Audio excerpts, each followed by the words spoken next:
in that. Oh, laugh at Cletus.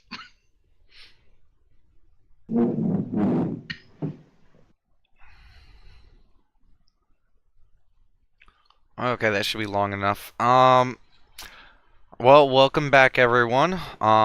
It's another exciting episode of the Legacy of the Onyx Circle.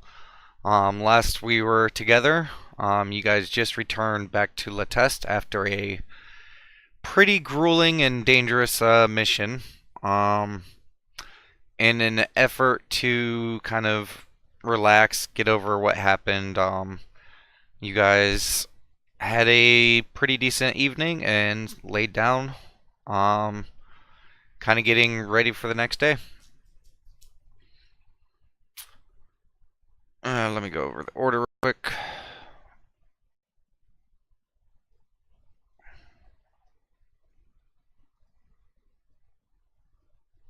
Real quick, Cletus, did you want to do this in another thingy? Um, yeah, if I'm waking up first. Okay, yeah. Take care of yours real quick. User was moved out of your channel. Channel switched. Okay, you are the first one to wake up. The 13 too. Yeah, I mean, well, everyone else isn't trying to wake up, so. There. Okay, I'm gonna wake up. Is Tyriok awake? No, he is not. Okay. And is he still embracing me, or? He's kind of like laying back, like with one hand on his belly, just kind of like lounged back, like his tongue's kind of hanging out of his mouth. He looks, adorable. Okay. I'm going to try to get up without waking him up. Okay, give me a stealth check.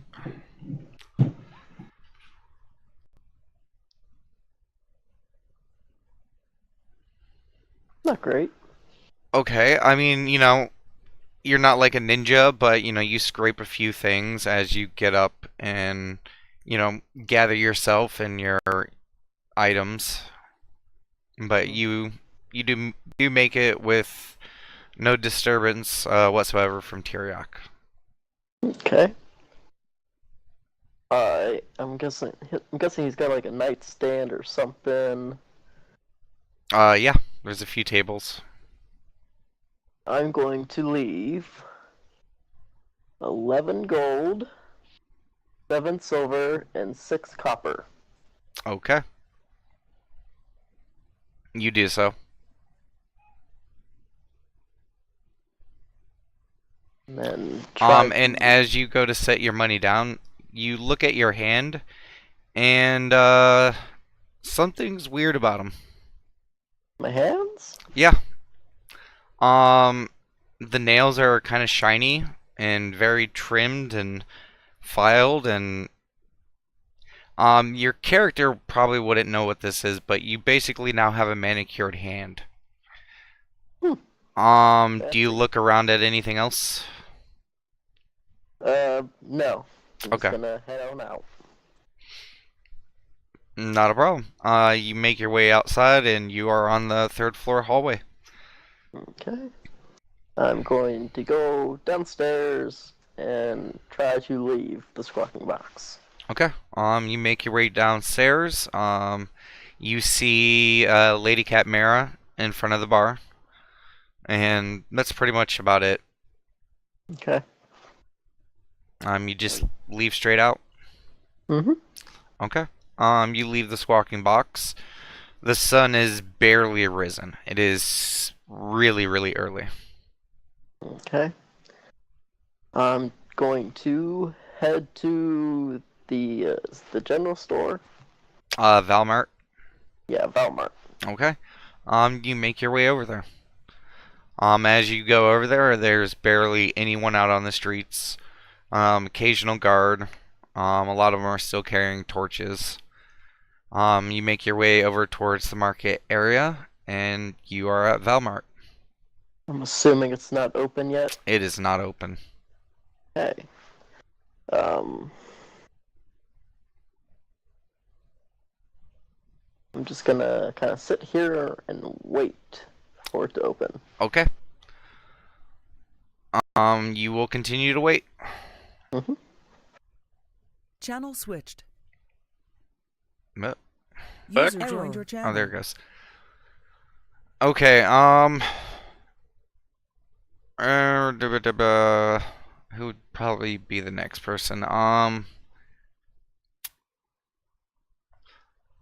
Let's go with Conrad. Okay. You begin to awake. All right. He wakes up. Oh, wait. Sorry, Corin. My bad. Corin.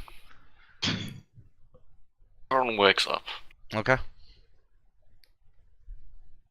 washes off, and probably heads downstairs. Okay.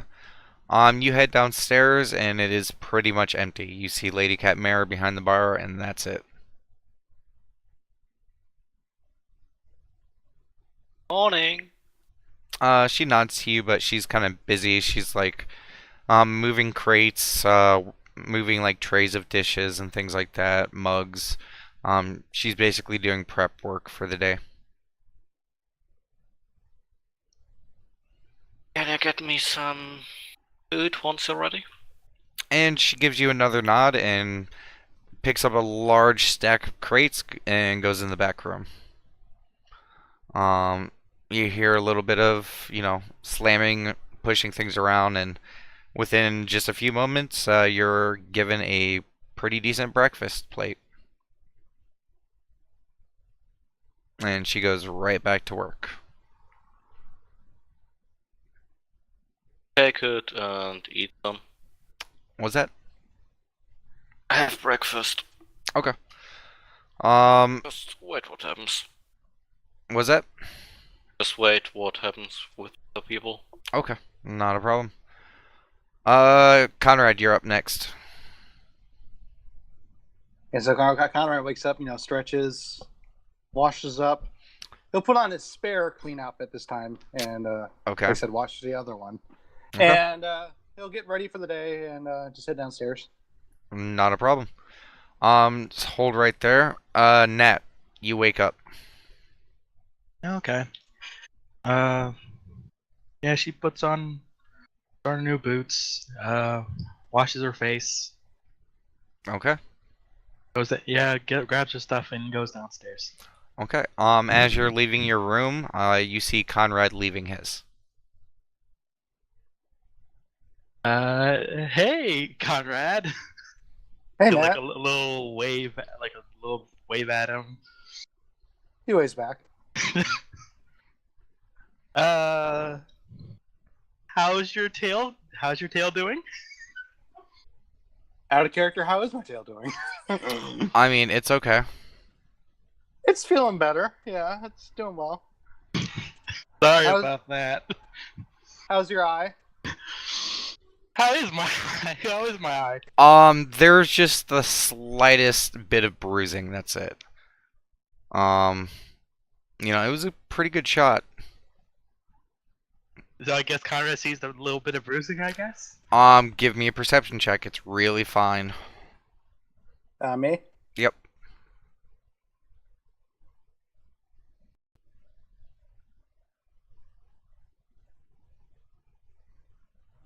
Yes, you see a little bit of bruising around her eye. Yeah, sorry about that as well, Conrad says with a kind of In a tail shape. I think it's fine. Well, I'm sure Nat can't tell. I mean, it's just the slightest bit of tender. Considering your constitution and strength, it's not a big deal. It's no problem. I'm just gonna head downstairs now. Okay. I go downstairs. Before Conrad actually leaves to go downstairs, he's gonna do the earring thing again. Hey, Cletus, Daylock, find me when you can, and then he'll go downstairs. Okay, Cletus, as you're waiting for your stuff, you hear that over your earring. What do you need? Earring again. I need to talk to you, Cletus. Is it important? Yeah, where are you? He says. Okay, I'll be back in a minute then. Okay, meet me downstairs, and then he'll go downstairs. Okay. Um, and everyone else hears that conversation as well. Sin, you wake up kind of startled because someone's talking into your head. Eh? Oh. Okay. What do I hear in my head? What they just said. Oh. Oh. Whew. FYI, Threw me for a Damon. moment there. Yeah, like when you first heard them start talking, you were probably a little scared, but then you were like, "Oh, that's them." But you are now awake. Okay, so as I'm waking up, I'm going to clean up prestidigitation on my armor, well, my clothing, make it all clean like, and Okay. then I'm gonna go downstairs.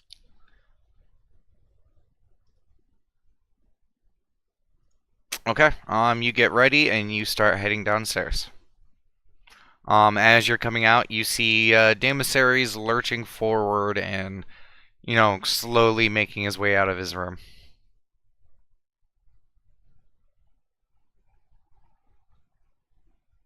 I say, come, get some food. Go. He just rubs his head and nods towards you and just continues to lumber forward down towards the steps. I continue downstairs then. Okay. You make your way down and you see the people who were already awake and downstairs. Do I see Katmira? Yes, you do. As you see her, she is dishing out dishes for everyone. I make sure to get her attention and say like, "Yeah, me too." Oh no, there's one for you already. Oh, okay. Yeah. And Conrad and Nat, you see Damasaries and Sin walking down. Kyle Just a- will wave. Yeah, just a few moments after you guys did. Hey guys, Nat says. I wave back and say hello. So Conrad actually, after he waves, is gonna. I assume Katmara is like still doing her thing. Yeah.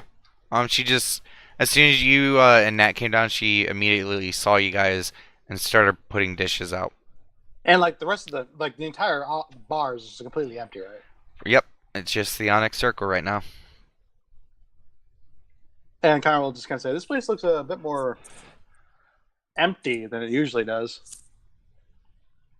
Do you try to say that at Lady Katmara? Yeah. She stops, looks around real quick, and she says, it's early and, there's been a lot of craziness the last few days, so people are kind of tired. And looking at Lady Katmara, she does look a little tired. Do you mean with the incident with the mine, or is other stuff been happening? She rolls her eyes real quick and kind of straightens up from, the work she was doing. And she slowly saunters over towards the bar and, stands right in front of you and goes, there's a lot going on. Really couldn't list off a single problem, so, she just kind of stares at you. Roll me insight. Yeah, one sec.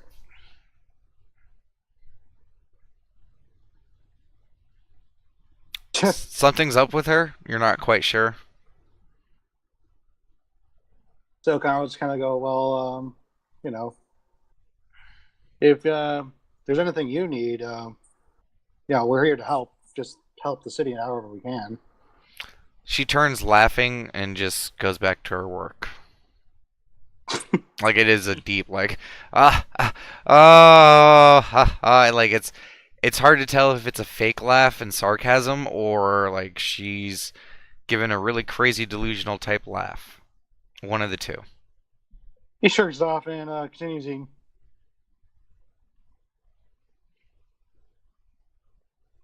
Yeah, Nat eats too. Okay. Does everyone eat? Yes. Cletus, what are you doing? After I received Conrad's message, I headed back to the squawking box. Okay. Um, okay, you guys continue eating. It is a lovely meal, and after good 5 or 10 minutes into your meal, you guys hear very weird footfall coming down the stairs. Very lopsided. It trips over itself. You hear like some bangs every once in a while, and suddenly you see Daylock like just trying his hardest to make it down to the bar, and it is not good. Now we'll try and help him. Okay. Give me a strength check.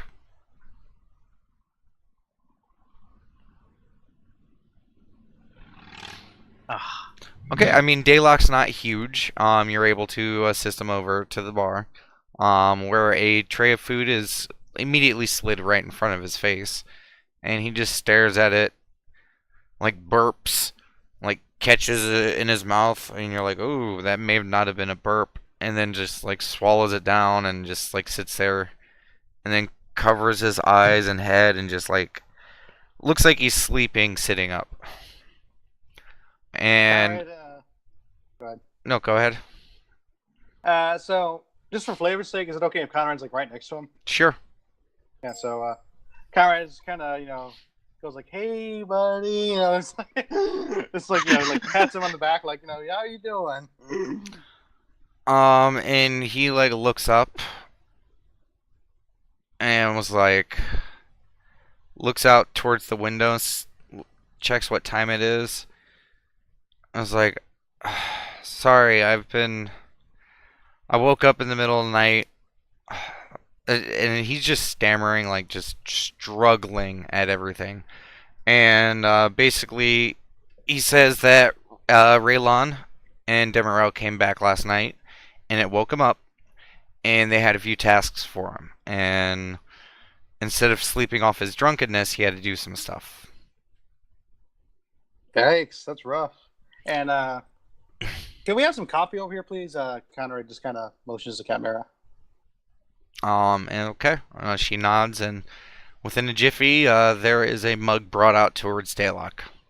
Yeah, so he just kind of motions it to him. You kind of need this, yeah. Yeah. Daylock drinks from it, big gulp, and swallows it, and then immediately eyes go wide and spits something up. Oh, Conrad just kind of backs off from that. And like there's just this disgusted look on Daylock's face, and it was like wiping away at his mouth, and he's like, "That's not coffee." And Lady Catmara just starts laughing and continues with her work. You know what? Maybe you should just rest for the day. And Conrad just kind of gets off his seat, like, here, I'll help you up to get to bed. And Daylock like kind of pats you away, like, no, there's actually something I have to take care of once the store's open. I need to make sure to take care of that first, and then I'll get a little bit more sleep. And like he's stammering and just struggling. He's like, the Platinum Band, they said they didn't need me today, so, and like you can't tell, but you think he might be falling asleep like mid-sentence. Yeah, so Conrad will be like, yeah, but we need you as well, Daylock, and we can't, you're more useful to us awake than in your current state. So you need your rest. What would that be to persuade him? The diplomacy, I assume? Diplomacy. And he's gonna counter your diplomacy.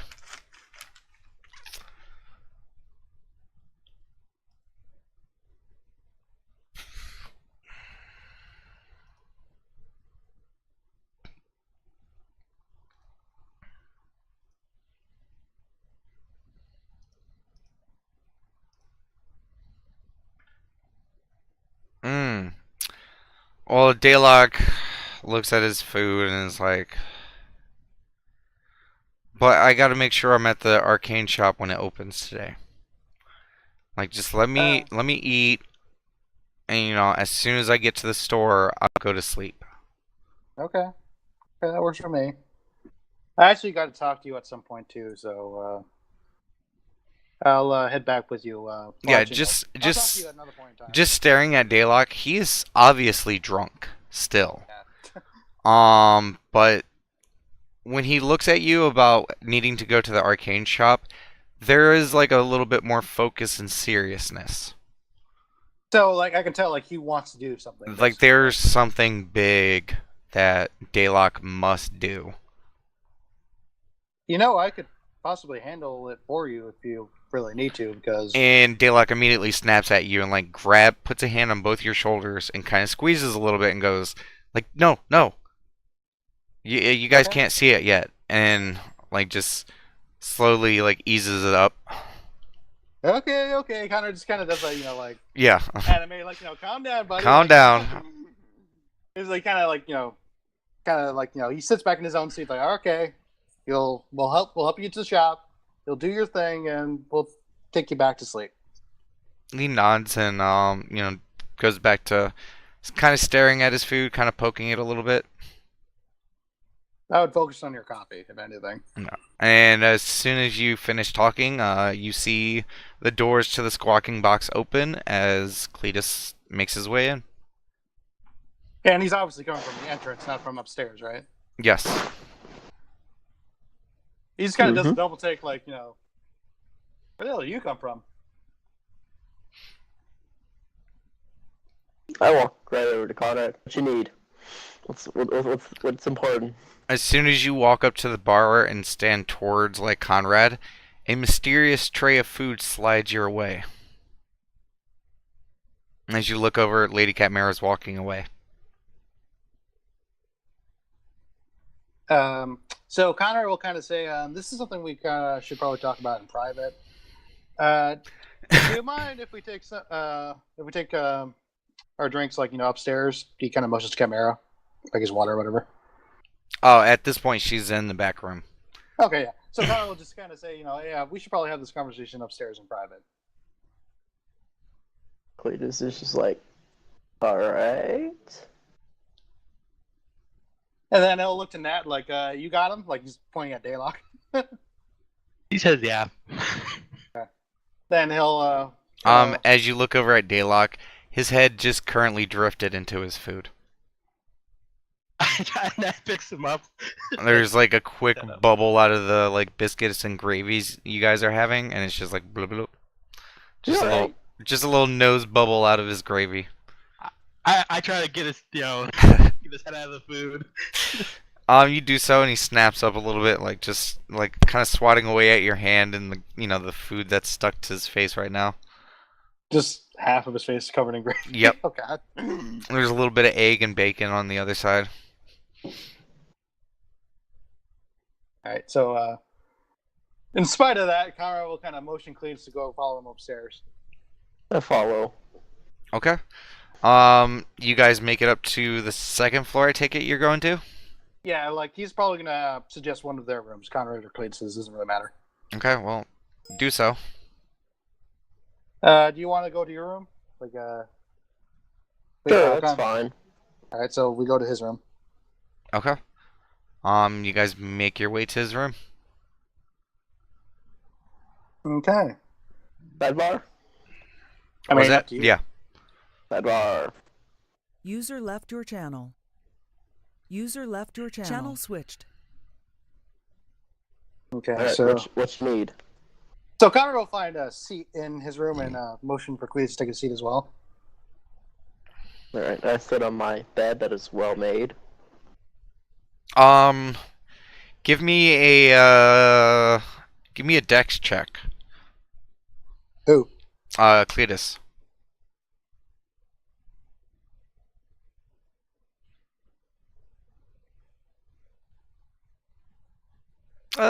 Bed's okay made.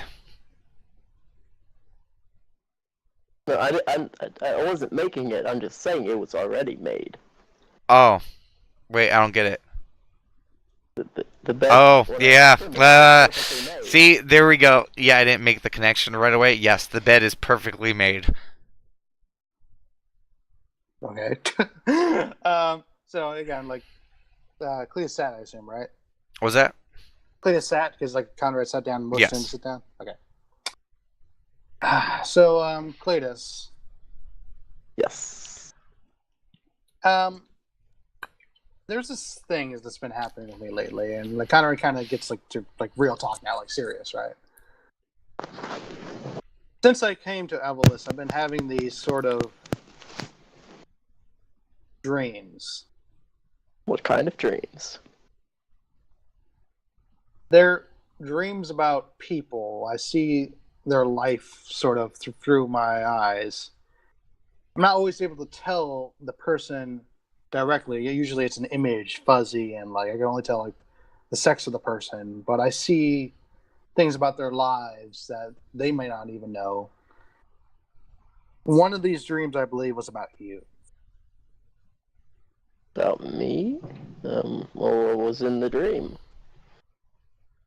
So I told the others that I've been having these dreams, but I don't tell the details of the dreams unless it's the person specifically. So I just wanted to let you know about that up front. Like no one else knows that about the details of your dream, supposedly. Okay. So I'm gonna try to describe to you what I saw, and tell me if any of this catches your eye and makes sense. Okay. Okay.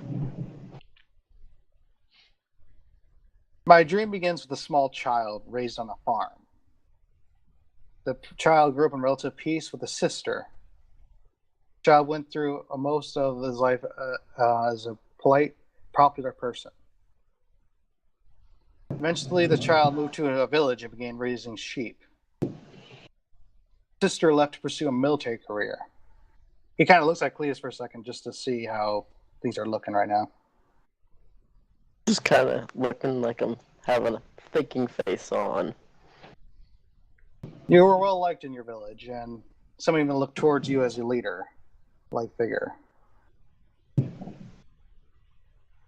Oh, you were always there for people and your fellow villagers, even being a firefighter for the town when the need arose, and he kind of offers a small smile. Mm-hmm. So, the leader of the village discussed to a few, but not you, that you would be chosen to replace the leader soon to lead the village. The news spread and made its way to a barber. He kind of pauses for a second. A dear friend of yours, and he kind of looks to confirm. Sounds interesting. This barber gossiped about this kind of news while attending to two people at night after the shop was about to close. The news made one of them angry. I don't know specifically who, because this is the most blurry part of the dream. And the next thing I see in my dream is an alley where the barber lay dead. Soon after the barber was found dead and the guards came across the body, they found your favorite weapon in his back. And you were immediately accused of the crime. He kind of, again, looks at Cletus to see how he's doing again.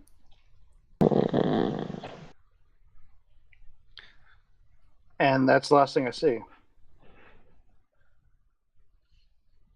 And you're sure this is about me? I think it is.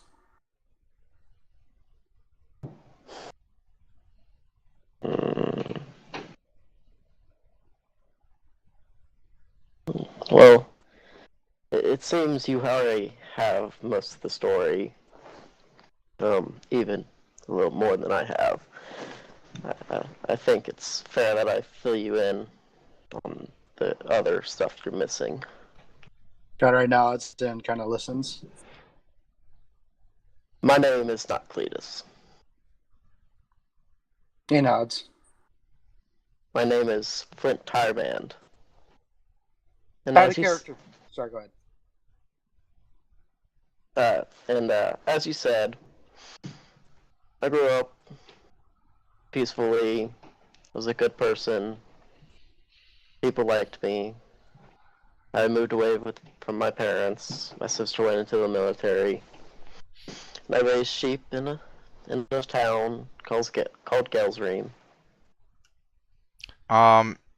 Immediately, Conrad, that name, since it This was is the one on the wanted just poster, from right? last night, almost out of instinct, you hear the crinkling of paper from your pocket, and you immediately remember the wanted poster. Yeah. And my best friend, his name is Jeff Hester. He was a barber, and he was killed. Apparently with a hand axe, which, as you know, I use occasionally. The town guard, they believe that I was the one that did it, and so they arrested me, and made it I was sentenced to death before I even had a chance to defend myself.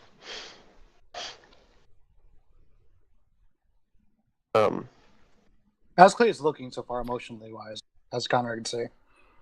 He's kind of broken up. He's like, I'm sniffling. That's because he's sniffling, and Okay, pause right real quick for a second. Mm-hmm. Wonder Channel where switched. Cletus and Conrad User are, was and moved they're to your both channel. gonna be dead. User was moved to your channel. Okay, those eating at the bar, you guys look over at Damasaries as he looks towards the stairs, looks back at his food, looks back towards the stair again, reaches up as he's towards his ear, and everyone hears this over their earring. Hey, Conrad, are you gonna talk about that piece of paper? Conrad says, "Yes, I was getting to that on the earring." He's like, oh, well, when are you gonna get to it with everyone else? Earring again. That's Cletus's decision. Okay, that is all. Damasaries goes back to eating. Channel switched. User joined your channel. User was moved to your channel. Okay, continue. I assume you'll get to the piece of paper in a minute, but Yeah. I'm just waiting for you to do your story. Yeah. So, like I said, I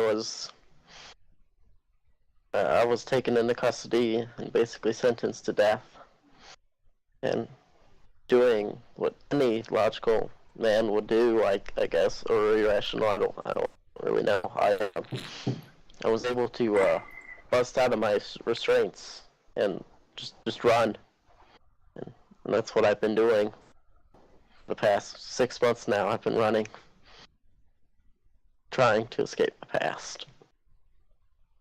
Conrad looks at him as well, and they're still looking for you. And he pulls out the wanted poster and hands it to Cletus.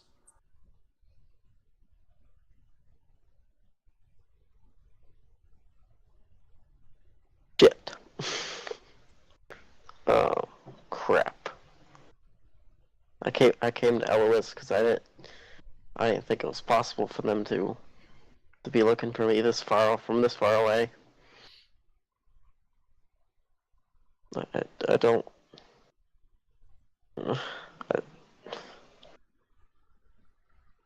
I don't know what to do now. Conrad actually kind of gets up and kind of goes by Cletus on the bed, right? And kind of puts his arm on him, and he's like, "I can't say I've been in your exact position, but I know what it's like to be haunted in a sense by your past." Cletus, he kind of looks at him as well, what you have been through is no person should have to go through that. If I can help in any way, I would love to.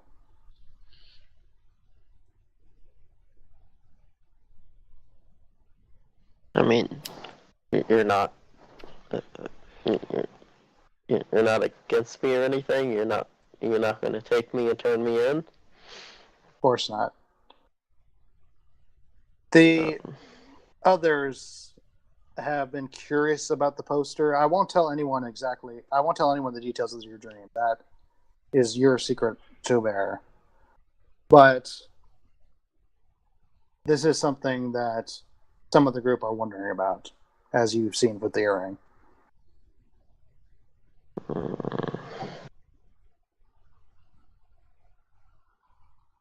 Do you You don't think have I to should? tell him. Oh, go ahead. Sorry. Do you think I should tell them? Do you think they'll be as compassionate or understanding as you?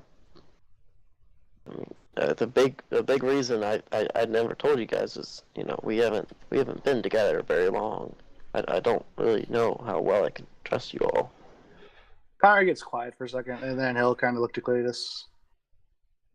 I know what you mean. I in general have a hard time trusting people, but I will say this: in the short time I've been with you guys, you have made me feel accepted.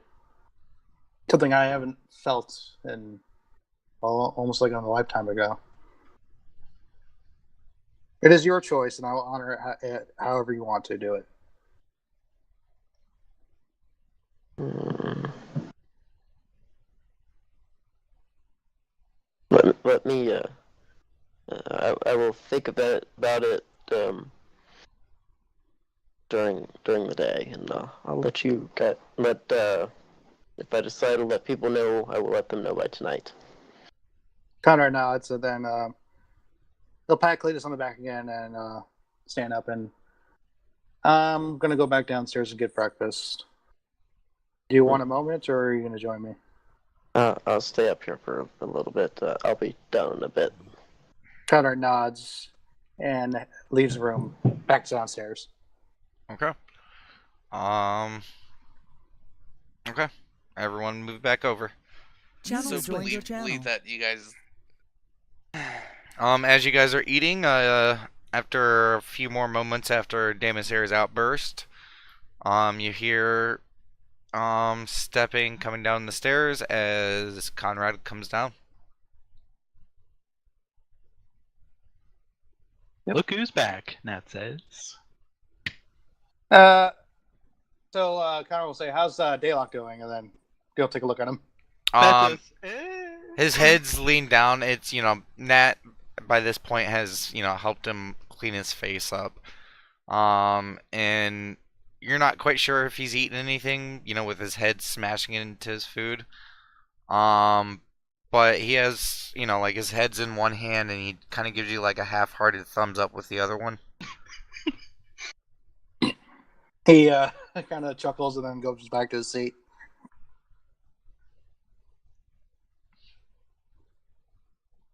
And he starts to eat.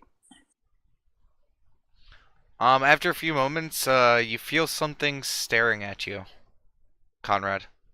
He looks to where it is at. It's Damasires, and his large figure is standing right next to you. Hello, he Conrad says. He stares down at you, his just large frame engulfing yours. So, you said you were going to talk about it. I talked with Cletus about it. Okay, well, what about everyone else? I will say this. Whether or not I choose to share this is entirely up to Cletus. He said he would have a decision for me by tonight, and whether or not he chooses to tell the rest of you is up to him entirely. He stares at you and he's like, well, why didn't you feel that way about Sin?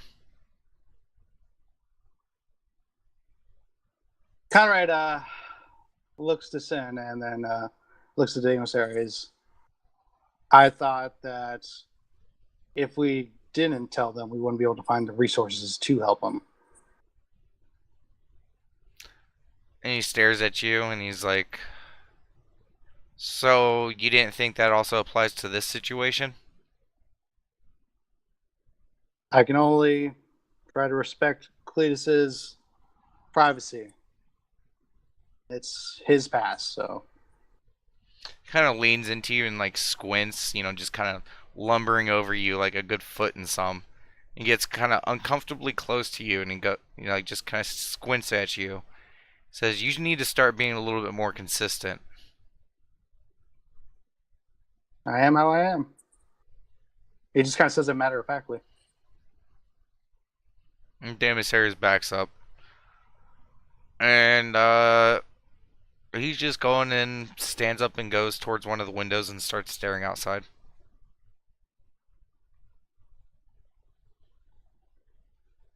Okay. Conrad will actually. At this point, are we done with our meals? Just out of Yeah, you guys are about finishing up. Conrad, you got a little bit left to go. Still trying to get Daylock to eat. Daylock's just barely picking at it. But he is looking better. Better by the minute. And so Deimos is just kind of staring out the window by himself, right? Was that? Deimos is just staring out the window by himself, right? Yeah. So after like that kind of conversation, he'll take another bite or two, and then he'll kind of go walk over to Deimos Ares. Okay. He's just staring out the window.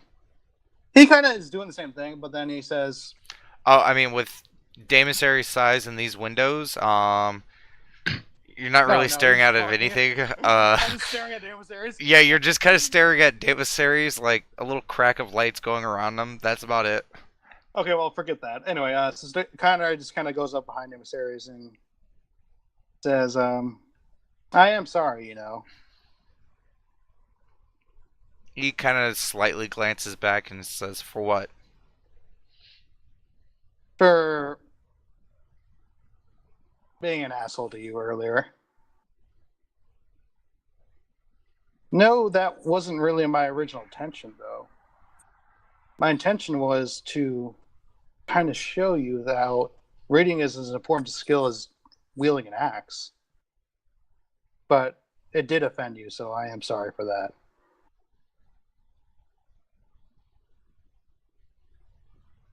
He kind of like glances back towards you real quick and just continues to stare out the window. He's like, "Well, let's get this other situation taken care of quickly."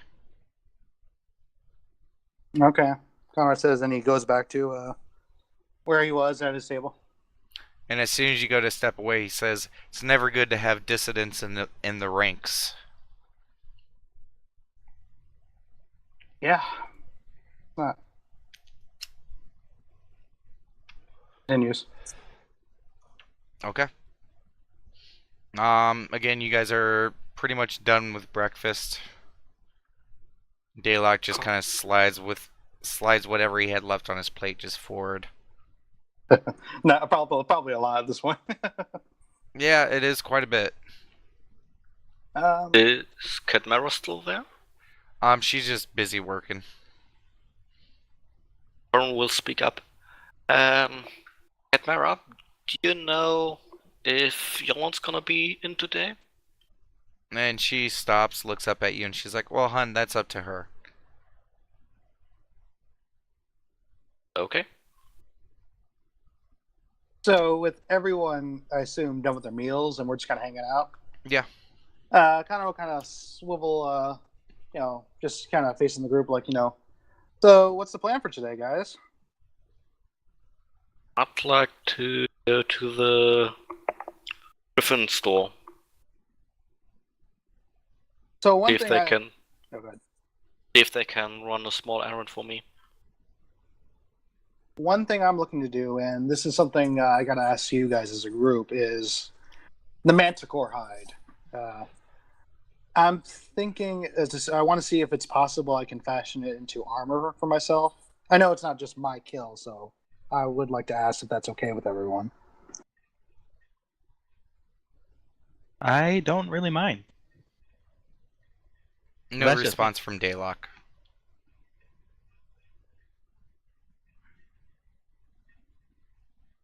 Oh. Okay. It's in. I just shrug. Okay.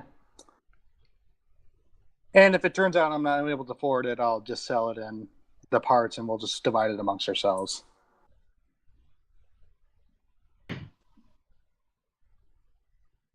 I hope And she says, I hope the armor turns out nice. thank you, Conrad says with a smile. How's Daylock looking? He's alive. There's movement. Only the broadest of terms alive. Yeah. So what, does that only take a few minutes, T-Dog? Yeah. Okay. As you guys are starting to discuss what to do, you hear the heavy footfalls of one familiar Minotaur. Conrad looks at him and shoots a sympathetic smile, like, how you doing? But kind of smile. He doesn't say that. It just smiles back. I stare at Cletus like I know something's up. I mean, I think that would be an insight. Yeah, insight. Oh, wait, me? No, you bluff him insight.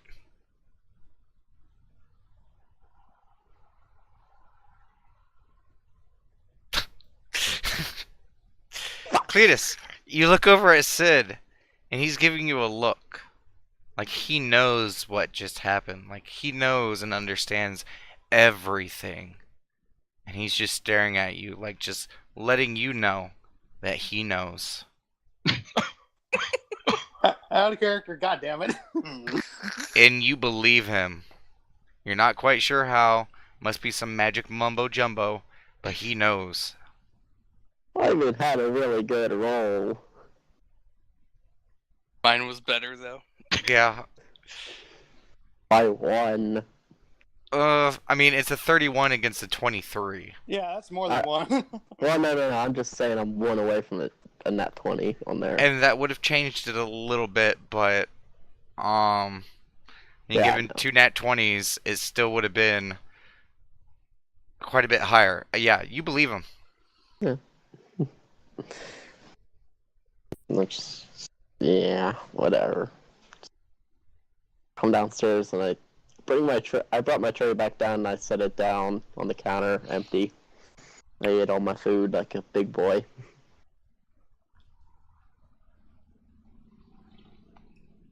What are we doing today? Well, I'm thinking of turning the manticore hide into armor for myself, if that's all right. And he kind of looks to Cletus. Sounds good. And I believe Corn has something he wants to do at the clothing shop. Cool. Can I do an intelligence check if Corin still knows what the store was called or what the owner of the store was called? I mean, do you know it?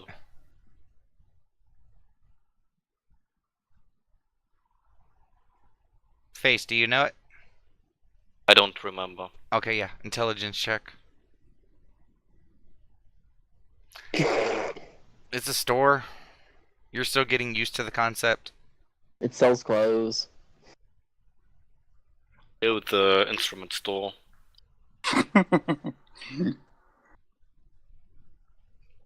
Anything you want to do, Cletus? Yeah, I got something I want to do. I didn't get to finish it earlier, but I'll do it for myself. Okay, Connor just kind of nods. Please will pick up Deluxe head. And what about you, buddy? How do you pick up his head? Like I feel like his head would be slumped down on the table again by now. And that's like No, I mean his head's kind of been in his hand this whole time, so. Are you like picking him up by the hair? Yeah, like that's what I'm asking. Like, how do you pick up his head? I like put my hand on the front of his forehead and lift his head up where it's straight. Okay, give me a strength check. God damn it. That's as Don't easy, stay off. Cletus. I was waiting for him to flip him off the table. Oh, shit. Okay, Right. you delicately pick Daylock's head up. It actually takes him a minute to like realize you even moved him. He's like, oh, he's like looks up. Oh, good morning, Sir Cletus. Good morning, Daylock. And he just like cringes at that and just like tries to cover his ears.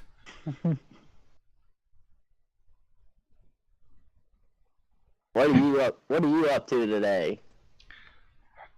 I More need to go business? to I need to go to a store and then get some sleep by order of Sir Conrad. Conrad Good. nods. You look like you could sleep for 24 hours. I feel it. You really teared one off good last night. Conrad chuckles. Well, let's get to it so you can get your sleep. I agree.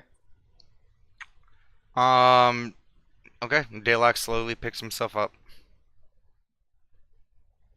Conrad. So right before, just for reference, Conrad's gonna be like right next to Daylock, so in case he starts to get woozy again, he can kind of like hold him up. So Okay. just for future reference. So who's all leaving? I am leaving. I am. Corin's leaving. Sin. No, I'm gonna stay here for Yeah, I'm now. staying too. Okay. Damon Sayers stays as well. The rest of you guys, where are you guys headed? The blacksmith.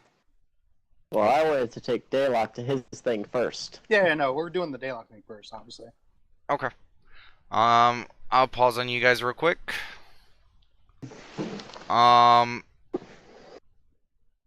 Nat, what are you doing?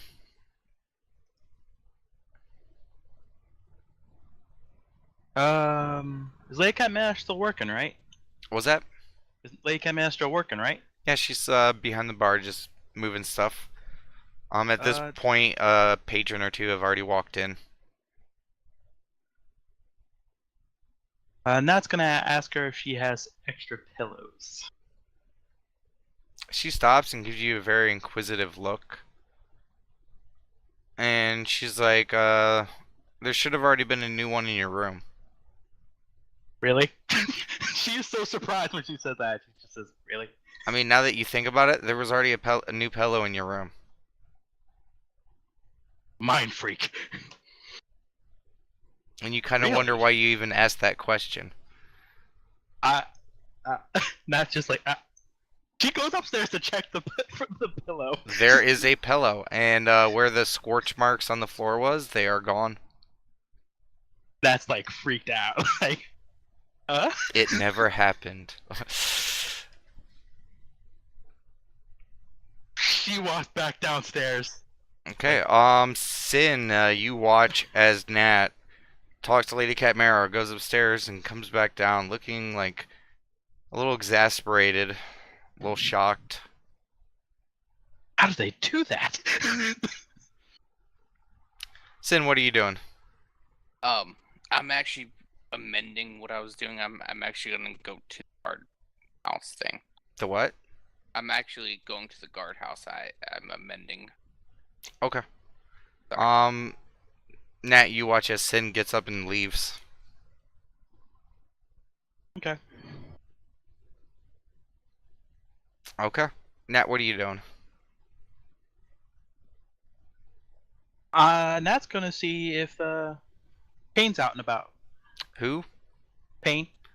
Nowhere in the tavern. Really? No, I mean, like, in the bar area, she's not down here. Oh, I'll go to the third floor then. Okay, you go up to the third floor. Her door is closed. Okay. Nat will check another time. Okay. And she just goes back downstairs. Okay. What do you do next?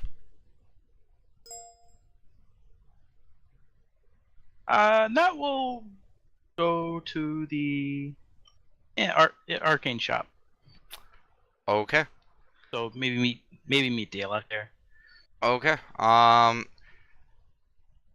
Everyone who went with Daylock, you guys make your way to the arcane store. Mm-hmm.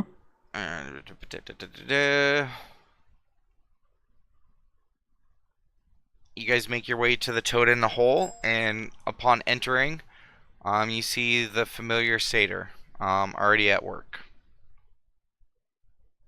And Hello there. okay. He waves, and as soon as you guys get in the door, like Daylock picks up his pace and like bolts straight for the counter. Okay, Connor says it's like he just kind of did that. And excitedly, he asks the satyr, like, "Is it finished?" And the satyr nods and says, "Just one moment," and he goes in the back room. What you picking up there, Daylock? Oh, I had some alterations made to what I found in the temple during our last mission.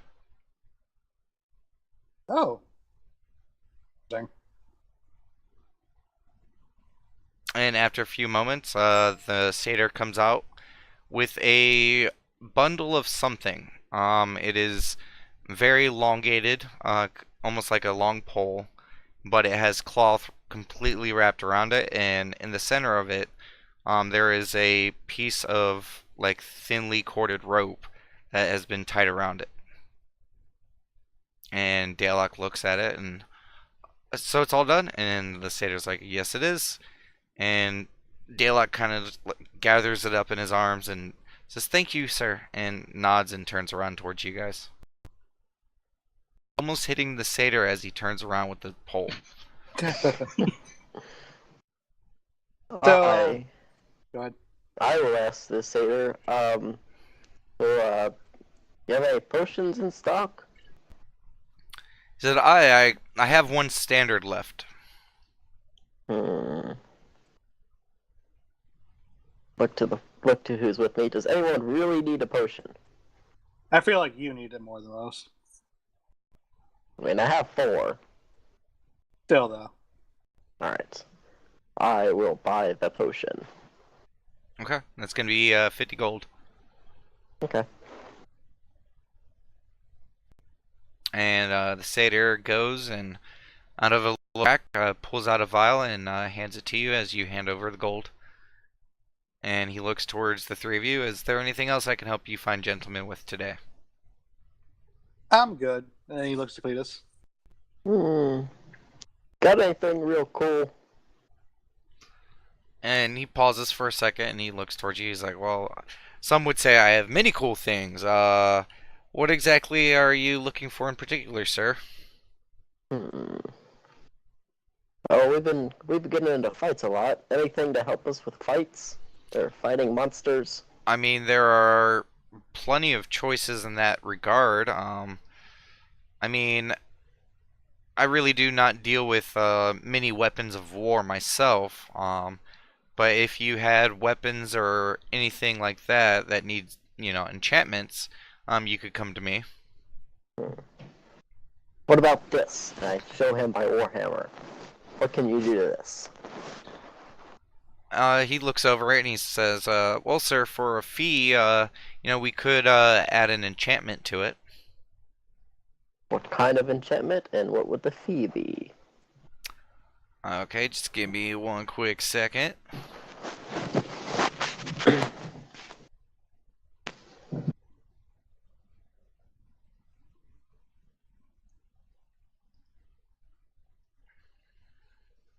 Sorry, I wasn't planning this, but I just thought of Not it. a problem.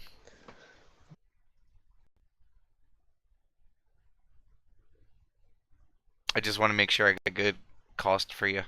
Yeah, you're good. Do-do-do-do-do.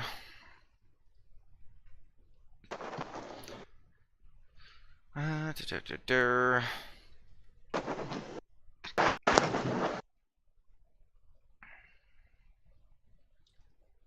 Magical weapons. Alright, come in.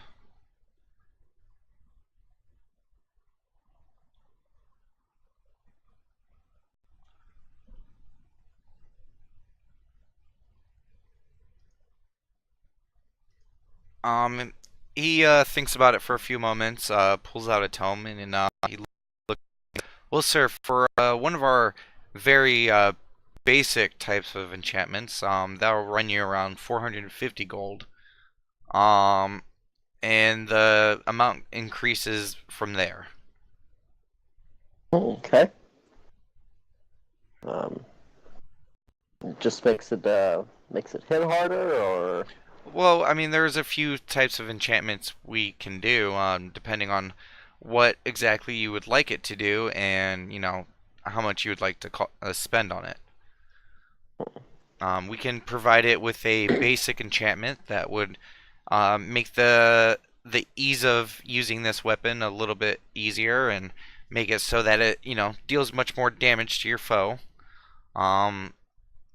But there are a few bit more advanced ones we could do. But again, sir, that cost gets a little bit more expensive.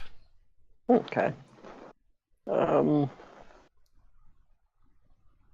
think I'll take the basic one to deal more damage to my foes. And he nods. He says, not a problem, sir. Would it be okay? I could probably get the weapon to you end of day tomorrow or the day after. I look to the party. You guys think we'll be here still, or? I think so, Conrad says. Sounds good.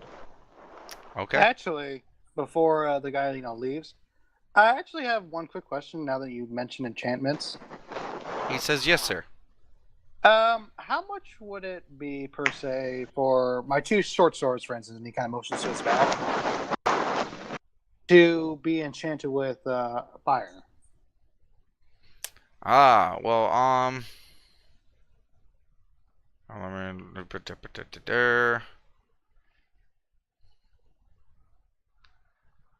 he looks to you and he's like, are you asking, sir, for an enchantment that would make it so that every time you swung your sword, it would be a lit of flame? Something along those lines, yeah. Well, that's a powerful enchantment as indeed, sir. That is a little bit outside my purview. Okay. I mean, I could enchant your blade to, draw a bit, on some slight fire, but, the magic on that would be limited to, certain uses per day. And it can be So quite how much would expensive. even the per day one would be expensive as well? Conrad says? Yes, sir. Okay. I just figured I might as well ask. And then Conrad will kind of motion for Cletus, like, are you all done here then, Cletus? Yeah. How much was it? It was 450. Yes, sir. Okay. I will hand him the gold, Okay. And your hammer, sir? and I hand him that.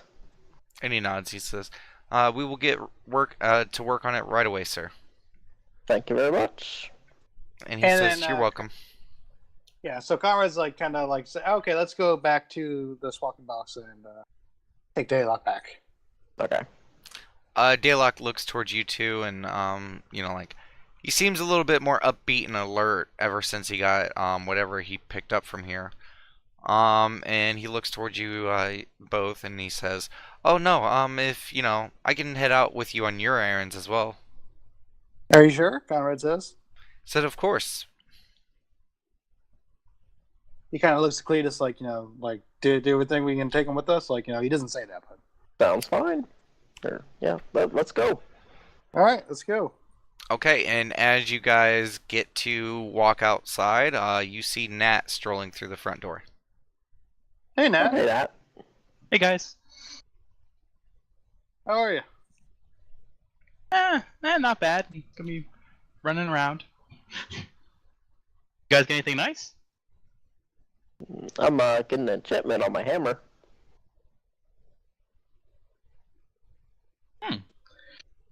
Also, When's it gonna- Yeah? Also, just to let you know, Cletus bought the last health potion. Oh, okay.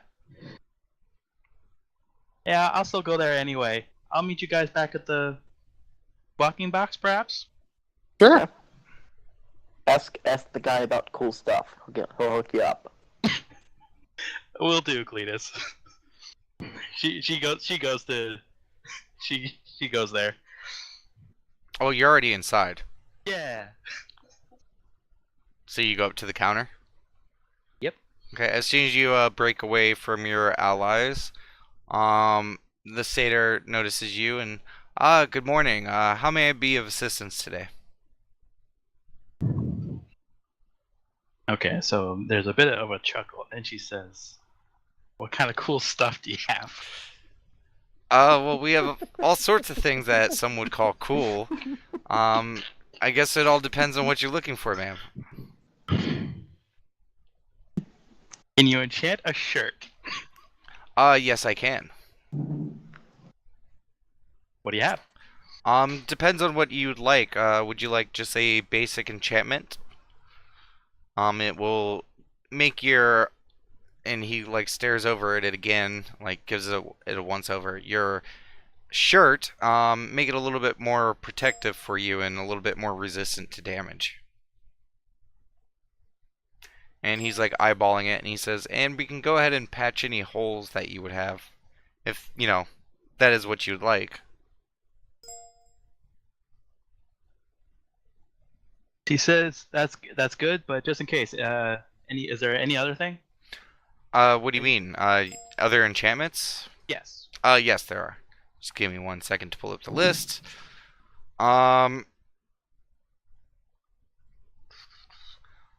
He says that the basic enchantment will run you about 450 gold. There are a few other basic enchantments that he could do. Let me pull up the book real quick. Because unlike the weapons, this one has a few more in the price range.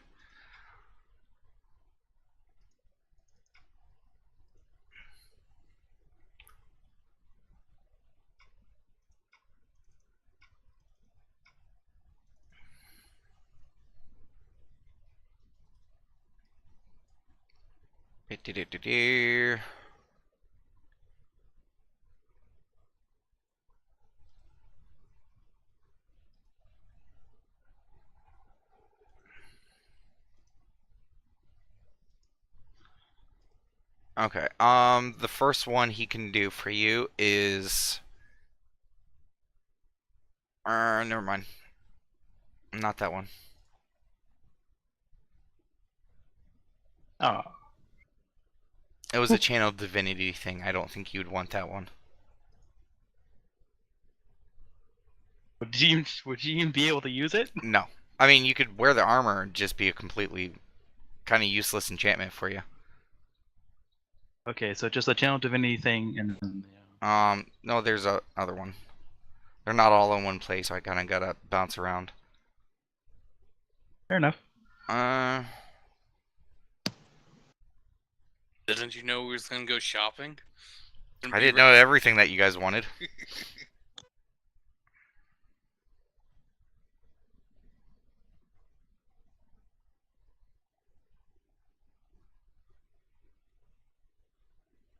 Hmm.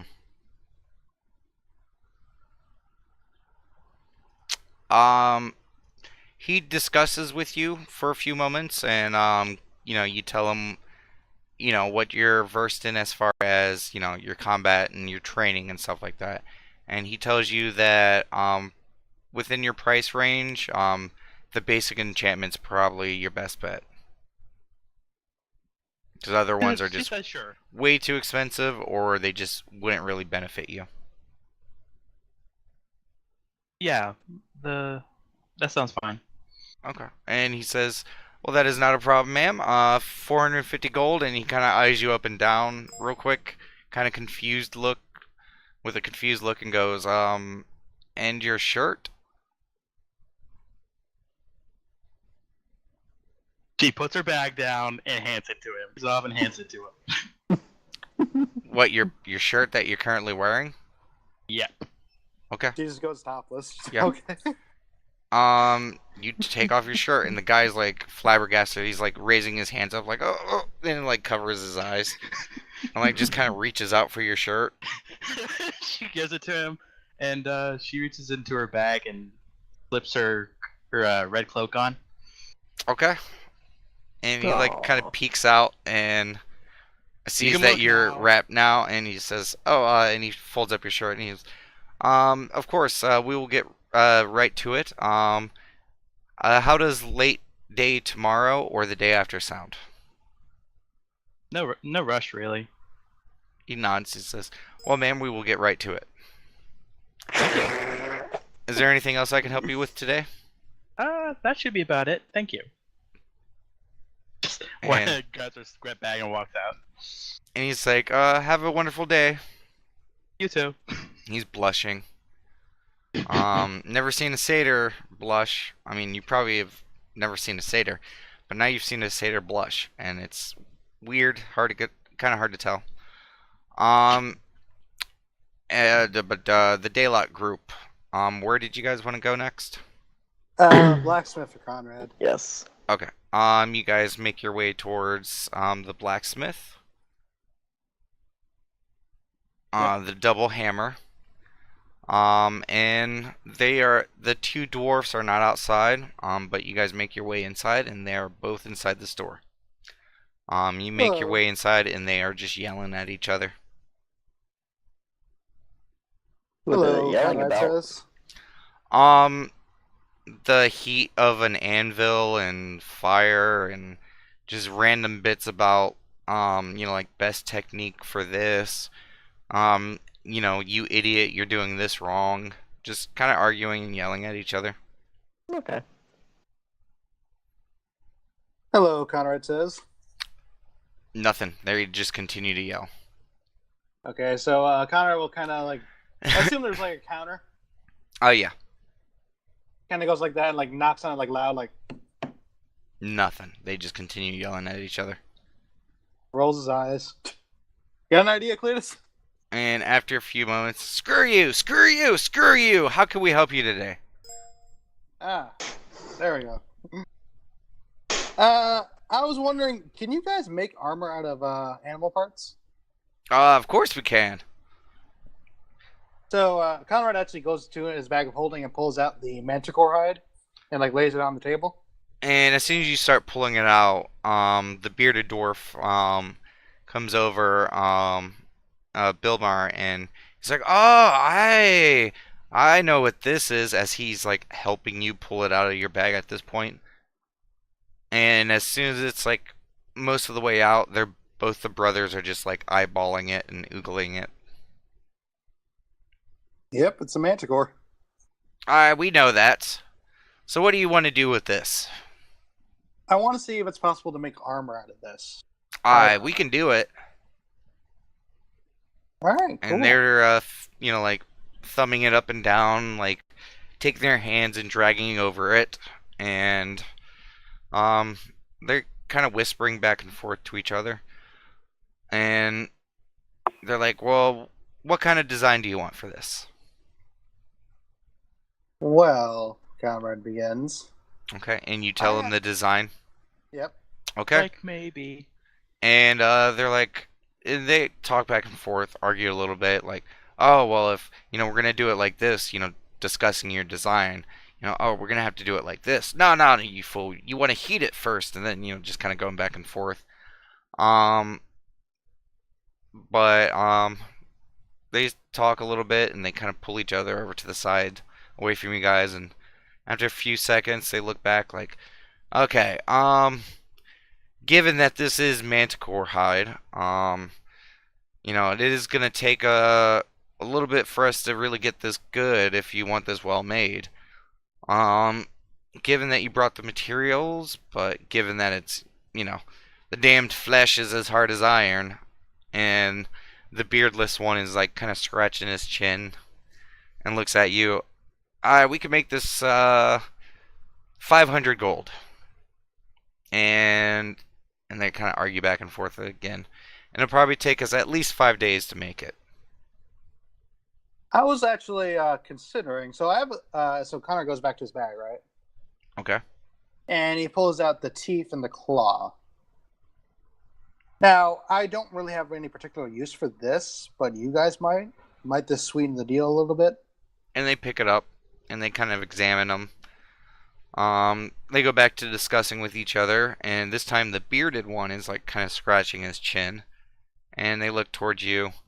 "If you trade in all these teeth and claws, all of them, the whole lot," and he's kind of like taking his hand, like doing like the beautiful mind, like trying to do math in his head, struggling. He's like, you give us all these and 150 gold. Out of character. So he's saying if I give him All those plus 150 gold, they'll make your armor. Conrad nods and says, "You got a deal." Aye, and the bearded brother quickly starts pulling all the claws and the teeth, like immediately off the counter and into like a box. And the other brother like reaches out to shake your hand. He definitely shakes it, yeah. And that brother starts gathering up all the hide and starts folding it and starts lugging it. And they immediately um, dart over and start placing the stuff in like kind of a wheelbarrow. And the other brother comes back over and puts his hand out for the gold. He gives him the gold. 150, right? Mm-hmm. Yeah, so. Let's Corin subtract will that. chime in. Go ahead. Do you think there's gonna be enough scraps to make armor my size out of the medical hide? Oh, probably not.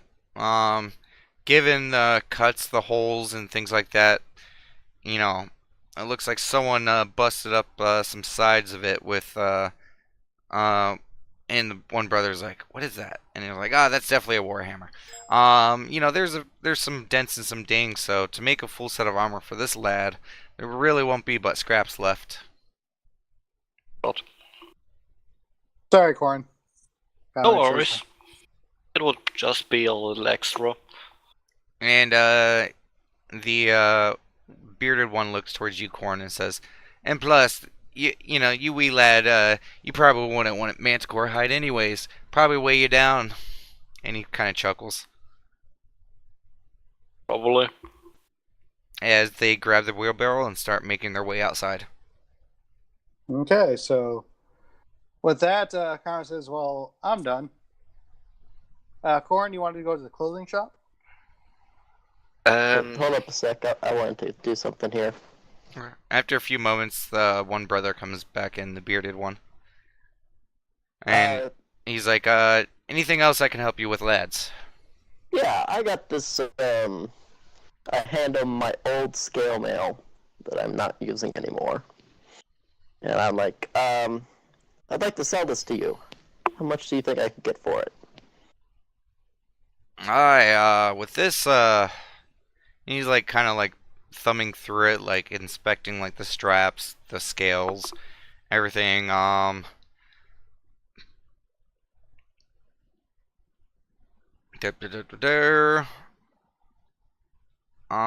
He looks over. He's like, for a set this used, I could give you 10 gold for it. Okay. And then I also wanted to buy a hand axe like the one I have. I show him the one I have from you too. It's like, another hand axe. Yes.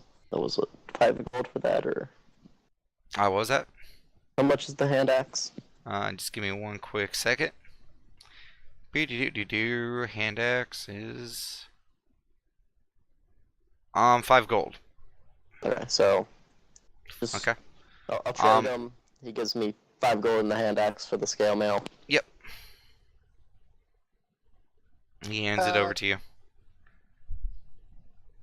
Conrad will be admiring something on the, I assume, wall, right, Damon? The Yes, it is right behind the counter up top. He's just kind of admiring it, and then he says, "How much for that?" Actually, I'm curious. He's like, "Aye, that big boy," and he steps on a stool and grabs it real quick and brings it down. He said, we made this one special, but the guy who ordered it said he couldn't use it, a little too big for his taste." And the other, you hear from outside a laughing from the other brother. He says, this fine piece, this will cost you 35 gold. Interesting. Do you mind if I just kind of take a look at it for a sec? He's like, sure. And he hands it over to you. Conrad's kind of great bow. It is a very large bow. Conrad just kind of looks at it and just kind of, it's kind of like how you would be playing with the bow a little bit. Yeah. It is definitely something you'd have to get used to. Like you go to pull back on the string and it barely moves. Yeah, so after playing around with it a little bit, he hands it back. Maybe sometime in the future. He says,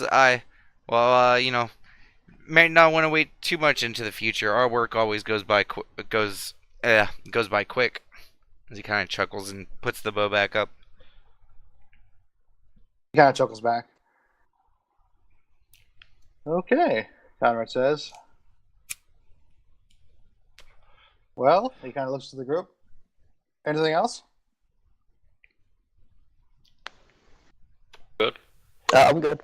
Sorry. Okay. So you guys make your way out. Yep. Okay. As soon as you guys go to turn, the dwarven brother says, "You guys have a good one." You too, Conrad says as he Yeah. leaves. Okay. Where do you guys make your way towards next? I believe Corin Uh, said, I'd like to head to the clothing store to get my cloak. Okay. To kind of save time on that, you head there and you are greeted by the wonderful Mrs. Welton, and she greets you. Good morning, and she goes and gets one of her kids to grab your cloak, and you are presented with your cloak. Take it, say thank you very much, and that's it for me for the clothing store. Alright, do you guys, anything else you guys need to do? no, Conrad says. Do any of you guys remember what the instrument store was called in Alavast? Talking about. Alavast. I know, what? What's Alavast? You mean Know what I Celestia? mean? Yeah. I mean, you could roll an intelligence check to try to remember it. Do I remember? No, you don't. You didn't go there. Corn would be I the don't only know. person. Yeah. And I already rolled. Yeah. Oh, that was for the. Okay. Yeah. So you have no clue. I mean, you can probably walk around and find it, Corin. Well, it was in Celestia. I was in Celestia. Yeah, no, I remember that part. And Corn was the only person who went to it. Oh, well. And you guys have no clue what he's talking about. Nope, we don't. Nope. Alright, with that concluded, I think we should head back. What do you guys think? I gotta do something by myself, but I'll catch up with you guys at the Squawking Box later. Okay, and actually, before like Cletus leaves, he'll kind of like kind of grab him by the arm and say, "Want to let you know, some people are waiting on your decision." Like I said, tonight. He nods and then lets him go. Okay. And then it's a Squawking Box. Okay. Sin. You left the Squawking Box and made your way towards the guardhouse. On my way to the guardhouse, I say over the earring, if anyone needs me, I'll be at the guardhouse, so that people know where I'm at. Okay. Retroactively, you guys heard Sin say that. But you are now standing in front of the guardhouse. I go in to talk to Walton. Okay. As soon as you walk through the front door, there's the desk right there, and a guard hails you. Good morning, sir. How can I help you today? Yes, I was hoping to speak with Captain Walton. Oh, and thinks about it for a second. He's like, he should be up in his office. I don't believe he has any visitors. It should be okay if you head up there. Thank you. He nods. I go up there. You go up the steps, and as soon as you get up to where you can see to the second floor, you see that his door is open, and he is at his desk going through paperwork. I get his attention. By knocking like on the side of the door frame. Yes. Okay. You do so, and he looks up, and he's like, and he like pauses for a second, and he's like, Sin, correct? Yes. He's like, well, good morning, sir. How can this guard captain help you today?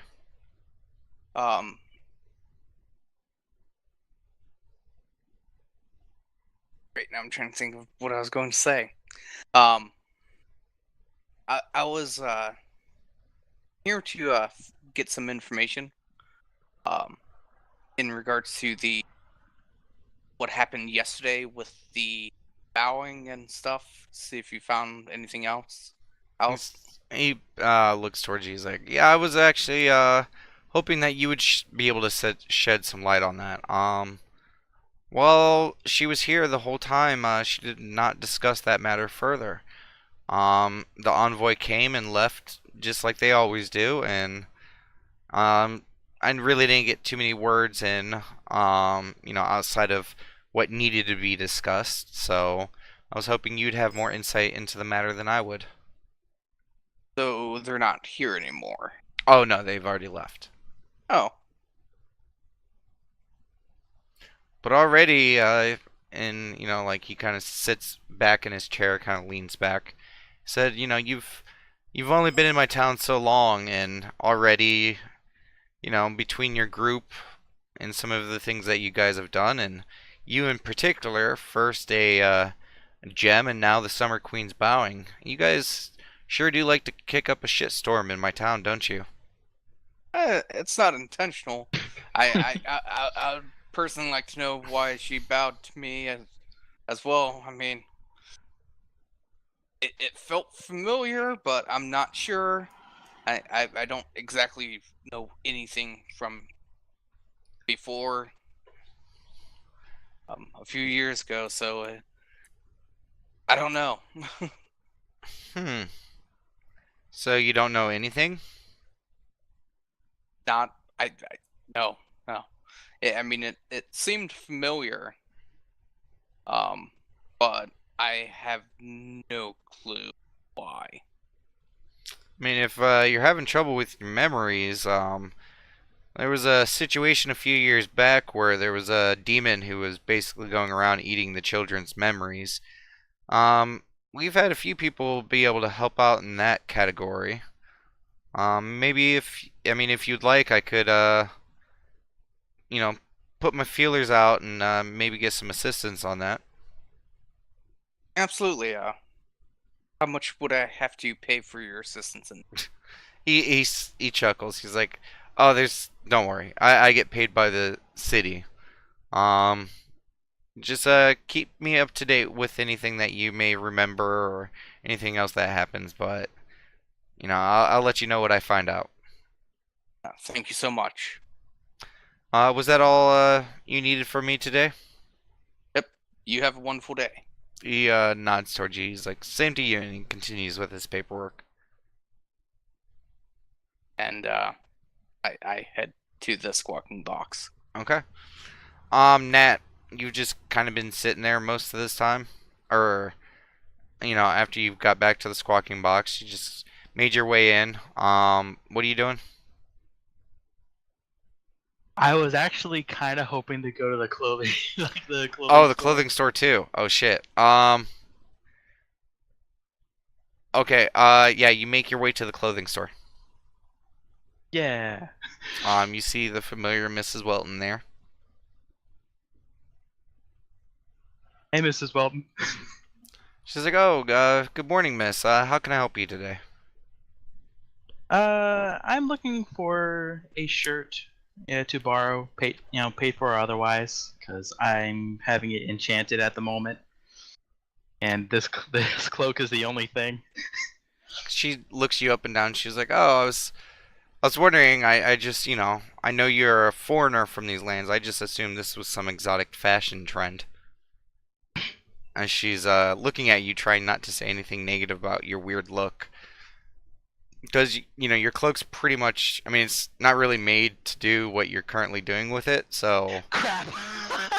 You kind of gotta, wrap things and tuck things around to make sure it's all, secured. Fair But, I mean, things are covered, at least. She's like, so, I mean, if it's something that you just need shorthand, did you just want, a simple linen shirt? One that's big enough to cover, hopefully. She's like, well, I mean, I have some fairly cheap ones if that's all you needed. Something your size. Yeah, please. She takes you over towards one of the kind of counters where it has just stacks of very simple stuff. She kind of thumbs through a stack of it and pulls out a shirt. It's a pretty simple tan shirt. Simple linen. A little bit bigger than your size, but it fits. She says a shirt like this will rent you 5 silver. That's perfect. She gives her a gold. Oh, and she grabs it and she's like, oh, thank you. And she hands over the shirt. And before she goes into like the room thing to change, she said, "How'd the anniversary go?" She smiles and she says, it was lovely, thank you. As she continues with the work. And while she's changing, she says, "Must be nice, right?" What is, dear? Having a nice anniversary. Oh, it can be. I mean, you have enough and, they tend to, they happen every year. She's kind of busy running around the store. Like, it's still pretty early morning. She's still kind of setting up everything. But you managed to change into your new shirt. All right, great.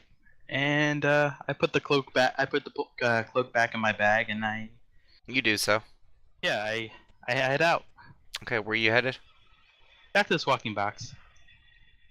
Okay. I'm gonna think timeline here for a second.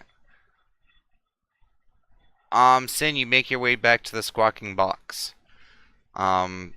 Just emissaries in there.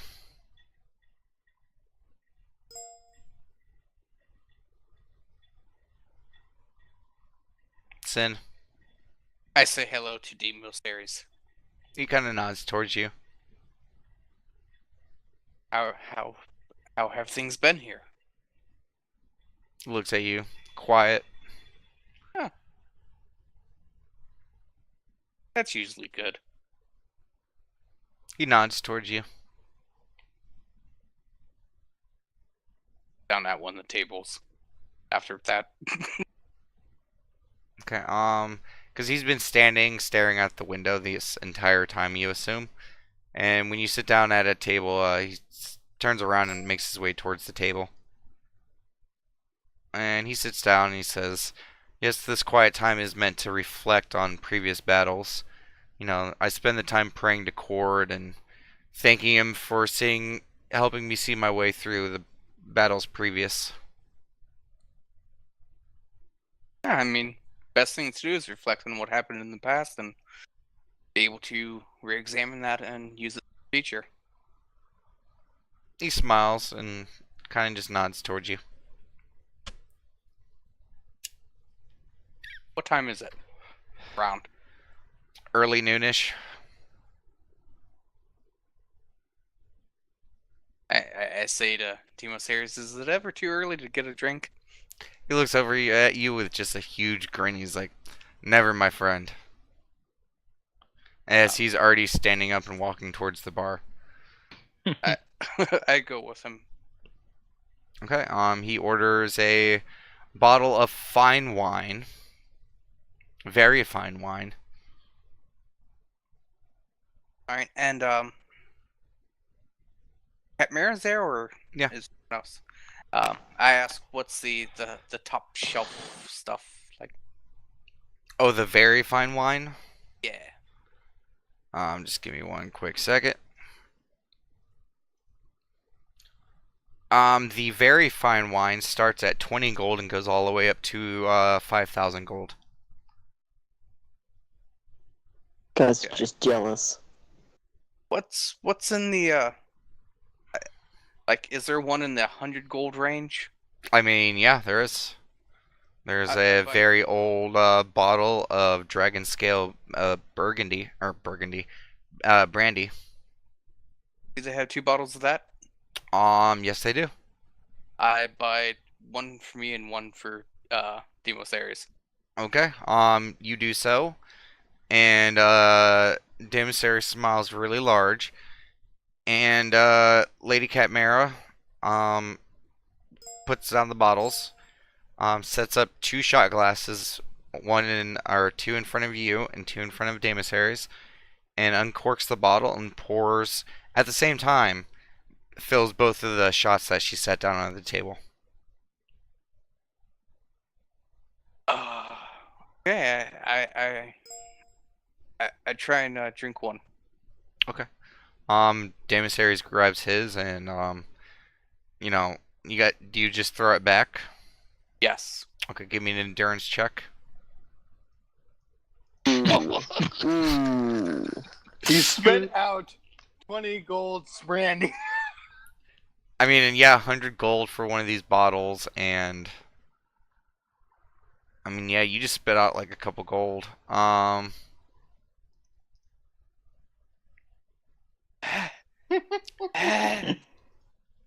Wasn't used to that.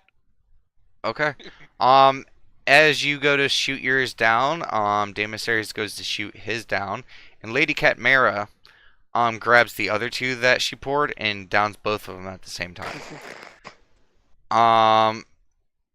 Immediately, like, you go to throw it back, and while the flavor is good, you're immediately hit with a burn that just erupts in your mouth, and you just, and you spit it out. You take 1 point of fire damage. Oh, nice.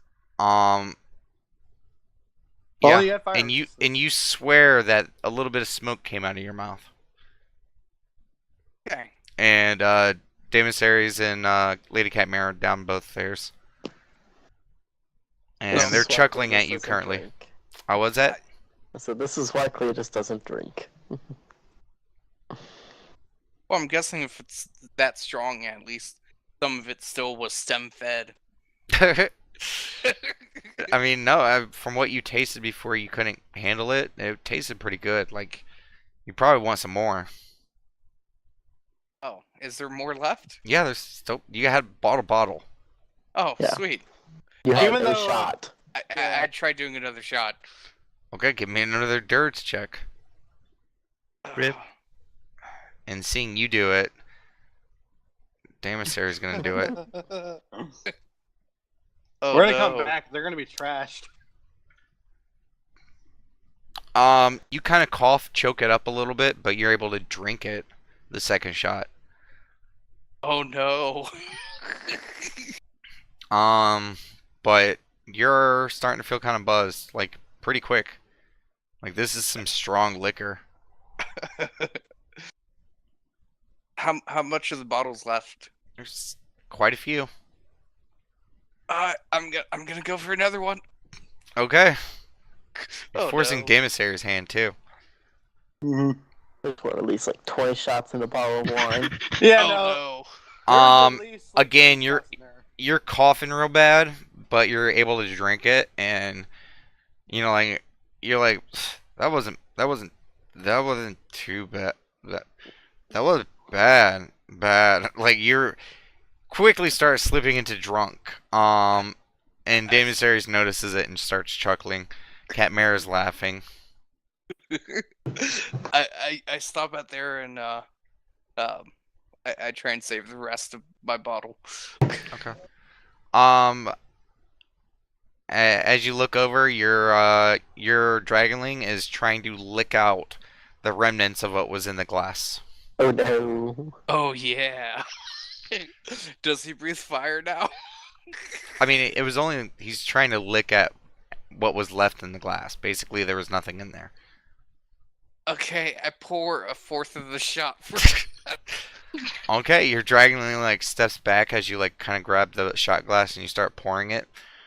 Give me a dexterity check. Oh no. Oh,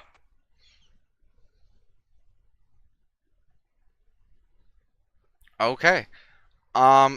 Considering how quickly you just down this liquor, you try to stabilize it a little bit, but as soon as you go to start pouring it, your dragonling kind of like pushes into it a little bit, and given your drunk state, you kind of like dribble a little bit more, and it's definitely not a quarter of a shot. It's like a full shot, and your dragonling just starts licking it out of the shot glass.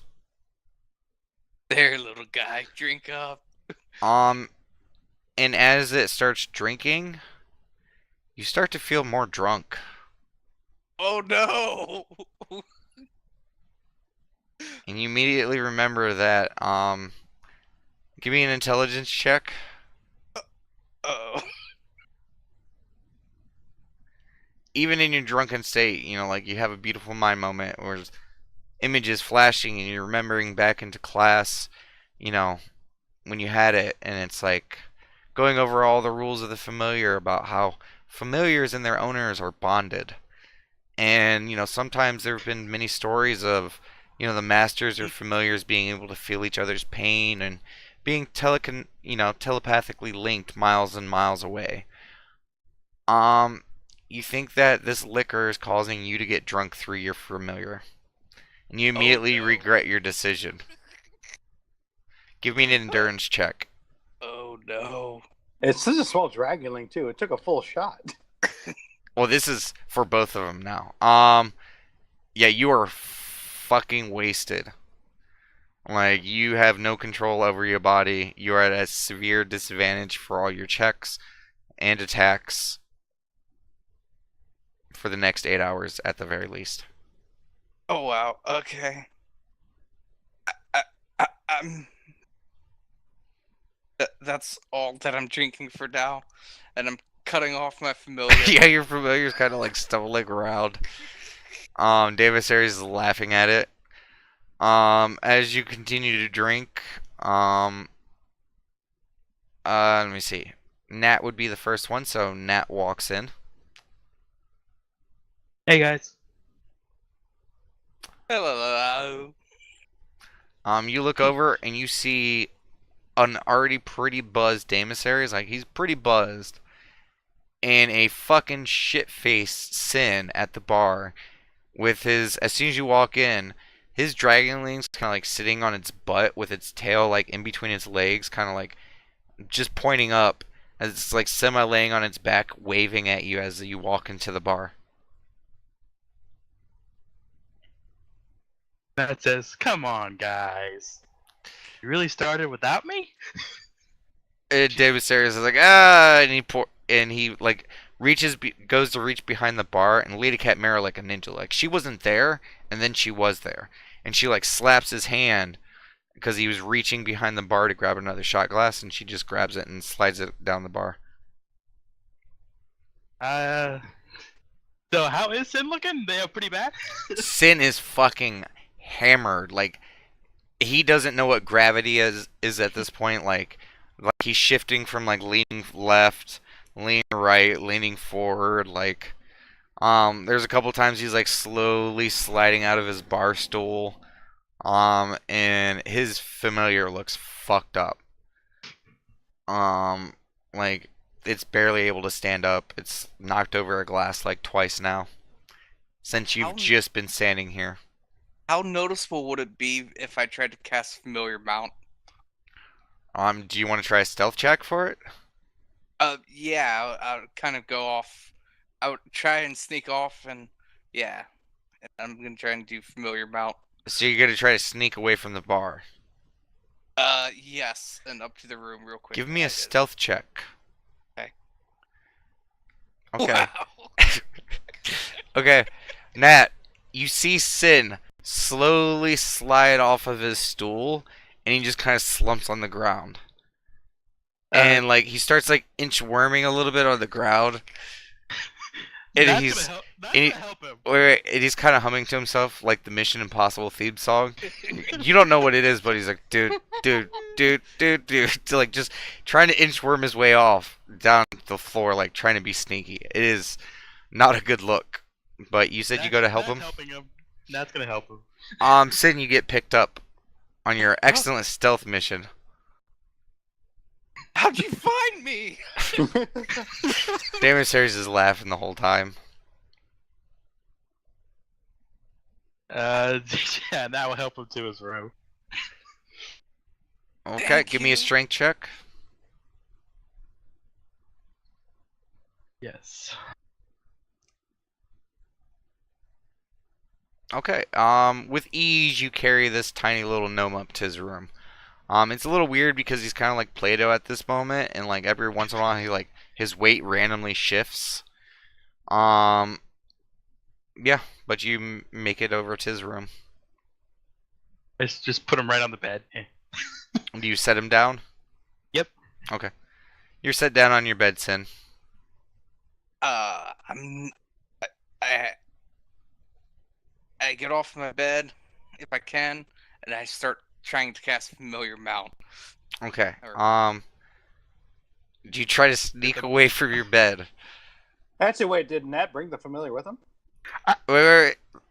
Sin, do you try to sneak away from your bed to like cast it? I just get off the bed and I'm not trying to sneak. I mean, Do you roll off the bed? Do you like jump off of it? What? yeah, I roll off the bed. Okay, Nat, you watch as Sin rolls off the bed.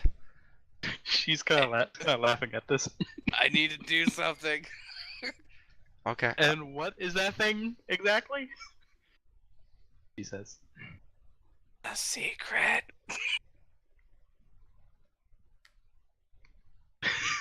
She just leaves. She just leaves. Closes his. Gets out. Closes his door. Okay. Sin, what are you doing? I'm gonna try and cast Familiar Mount. Okay. Give me an intelligence check or a perception check. Perception? Yes, perception. Uh, Okay. Give me a familiar amount. Is it an Arcana check? yes. Okay. If it is, give me an Arcana Well, check. There is no check for it, but Okay. I'll Then roll no, one you're symptom good to charm. go then. You pull out your ritual components, and you begin to start casting your ritual.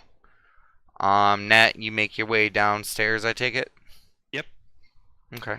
You get down there and Damasaries sees you and like kind of gently slides one of the shots towards your approach. She gives him finger crossbows and takes the shot.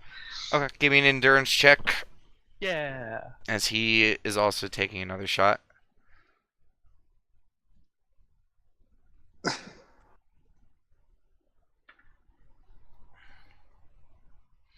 It burns, but it is good liquor. Like there's a kind of like a cherry sweet flavor to it. It goes down real smooth, but very warm. But it is pretty goddamn good. Nice. Okay. And she sits back down. Okay. And at this point, everyone who's not Cletus, you guys make your way back to the squawking box. And you go inside and you see an already buzzed Damasaries and Nat, who's just... She's got just a little bit of rosy cheeks, that's about it. Like tipsy? Not really. Just that warmth. Got you. So kind of looks like, oh, we're starting the day early, aren't we? Chuckles. Apparently, Nat says. I'm down with that. And then he kind of like looks at Daylock. You should probably take a break from this one and head to bed. Oh, well, I was going to wait till Sir Cletus came back so I could show everyone what I got. Oh, so you're good to stay awake then, all right? Oh, yes, Like- at least for a little bit. Actually, there is something I got to talk to you about. So, do you mind if we go to my room for a second? Oh, not a problem. So, Conrad will kind of make his way to his room, but he'll also say to the guys at the bar, hey, I'll be right back, though. Okay. All right. Cletus, Yes. you make your way over to your destination. Sidebar. What was that? User left your channel. Oh, sidebar. I know he said something bar. Channel switched. Okay. Alright, I'm going to the general store. Yes, Valmart. Valmart, yes. I will walk in and find the manager. The owner? Yes. The awesome store owner? Which I am. You find Val there. As soon as you walk in, you hear a bell ringing, and you see the half elf greeting you. Good morning, sir. How can I help you today? I was kind of interested in the mail system. I had a few questions. Of course, sir. What kind of questions do you have? So, griffins aren't widely known to be subtle creatures? No, not really, as he says with a smile. So I'm concerned that if I send a letter to someone on the Griffin, that the where they are, they'll freak out. That Try is, to get someone. yeah, that's understandable. We do ask that no one tries to send our Griffin anywhere where it could be hurt, and that any customer should let us know, like, um, if there are certain dangers or if, the letters aren't going to be expected. Okay. Um. Okay. Well, do you have some paper that I can use to a pen and paper I can use to write my letters real fast? I haven't wrote them yet. Oh, but of course, sir. And he gets you some quill and a inkwell and a feather. And he asked you for, let's say, 10 copper for the paper, parchment, paper, and all the stuff for your letters. Hand it to him. Okay. He gives you your things. Alright. I am going to write my letter to Morgan Hester. I'm not writing the one to my sister. Okay. Then I'm like, How long is the letter? How many paragraphs? I think it's like 2. Okay. It's short if it's on one piece of paper. Not a problem. You finish it up. It takes 10, 15 minutes. And you get it sealed up in the envelope, and he's like, you just need to send this letter, sir?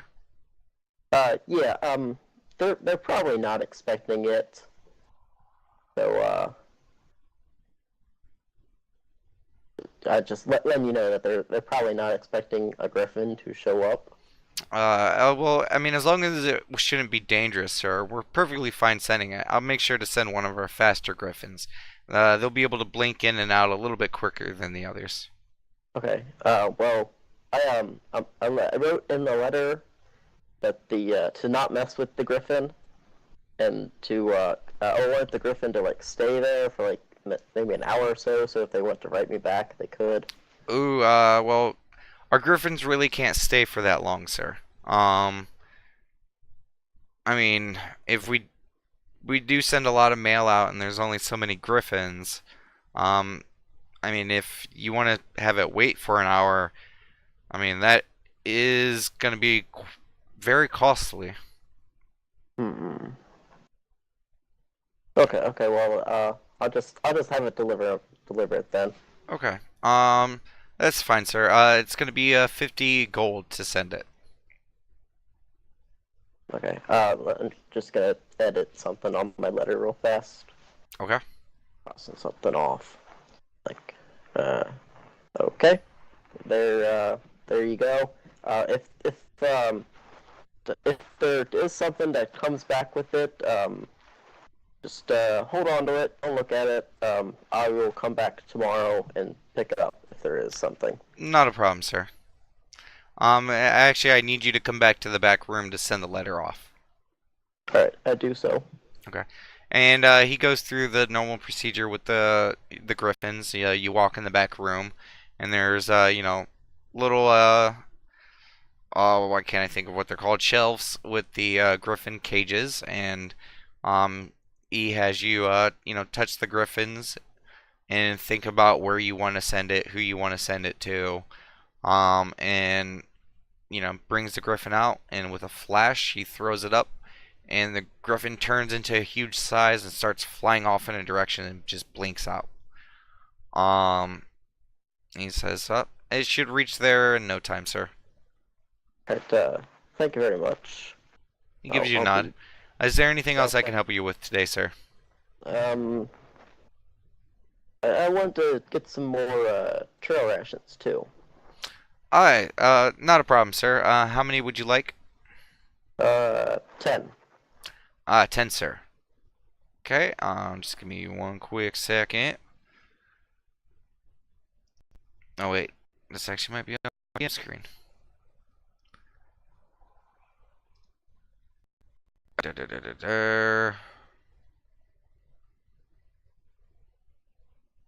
course it's not. Jesus Christ. That'd be such a handy thing to have. Okay, so 10, that would be 50 gold. Okay, and I hand him the 50 gold. Okay. Go ahead and add 10 trail rations. I have. Okay. Anything else, sir? That's it. Thank you very much. Well, you have a wonderful day, sir, and make sure to come back to Valmart for all your equipment, adventuring, and anything else in between. Okay.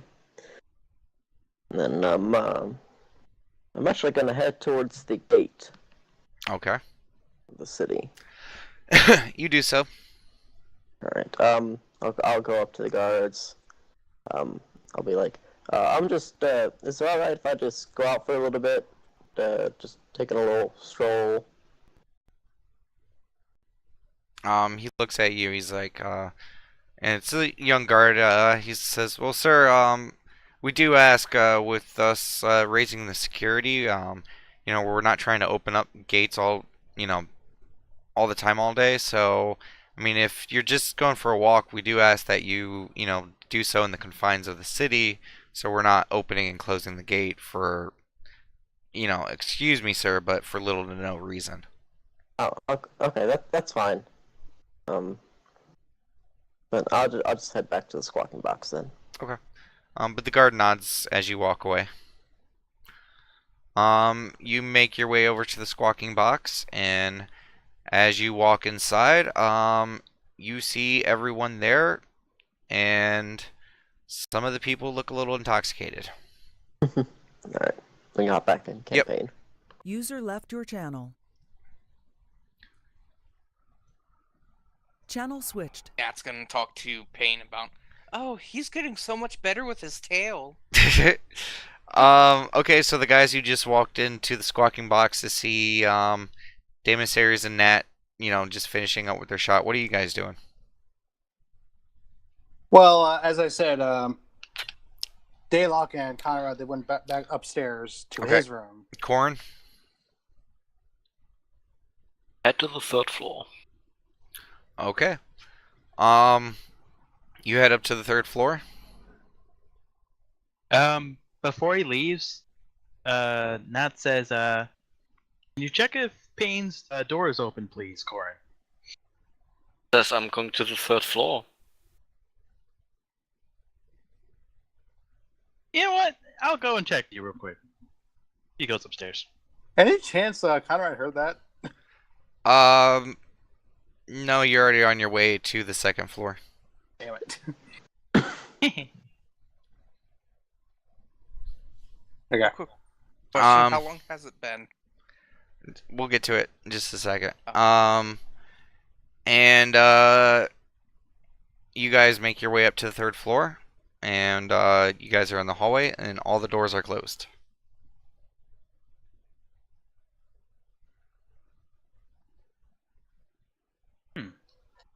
I think. Huh. All closed, huh?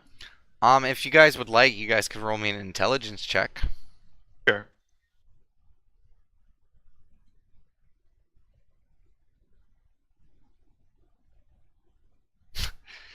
Nat, you are lost. You're like, what's going on? There must be a mystery afoot. Corn, you're like, it's kind of early. Maybe they're probably not going to be open for services until probably, at least the afternoon. Oh. Yeah, there's always later, Corin. Nat tells him. No, you think there's a mystery afoot. You have no clue why they're gone. That's it, mystery time. Magnifying glass. Where are they? Where are they? Chicky Scoop!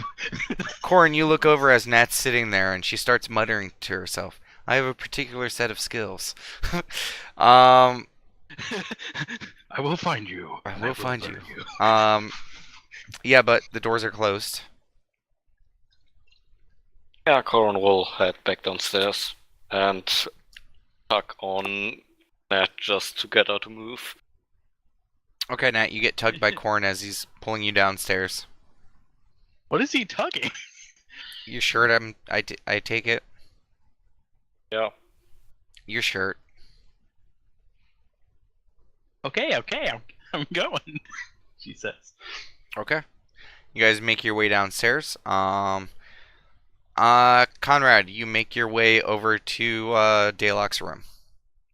Okay. So Conrad will kind of motion Daylock to open the door. I mean, he opens up the door. Is there anyone in his room? No, there's not. But you do see some stuff around the 2 beds that were completely emptied out just the last time you were in here. So it just kind of looks like some people took their stuff and left. Oh, no, their stuff is there. Oh, okay.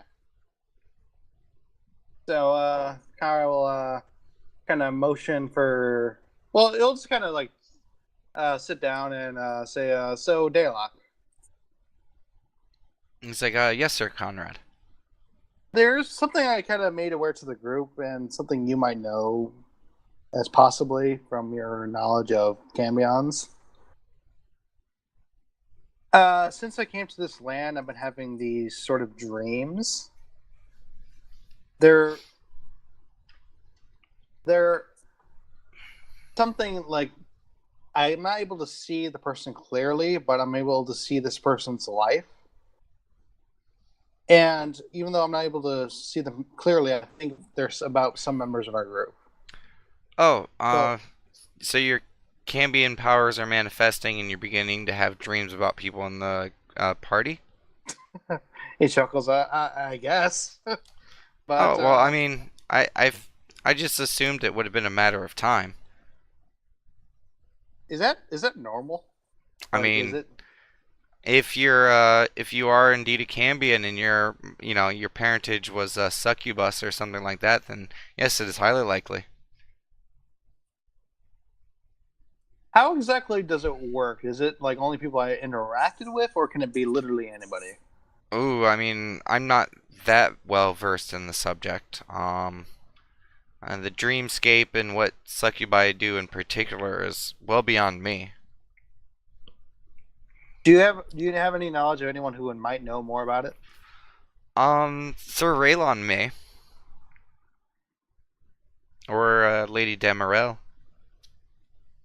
In that case, the next time Raylon comes by, do you mind telling him that I would like to talk to him? And Daylock pauses for a second and like scratches the back of his head. Actually, on second thought, maybe it'd be best if we kept this from Raylon. How so? I mean, he pauses for a second.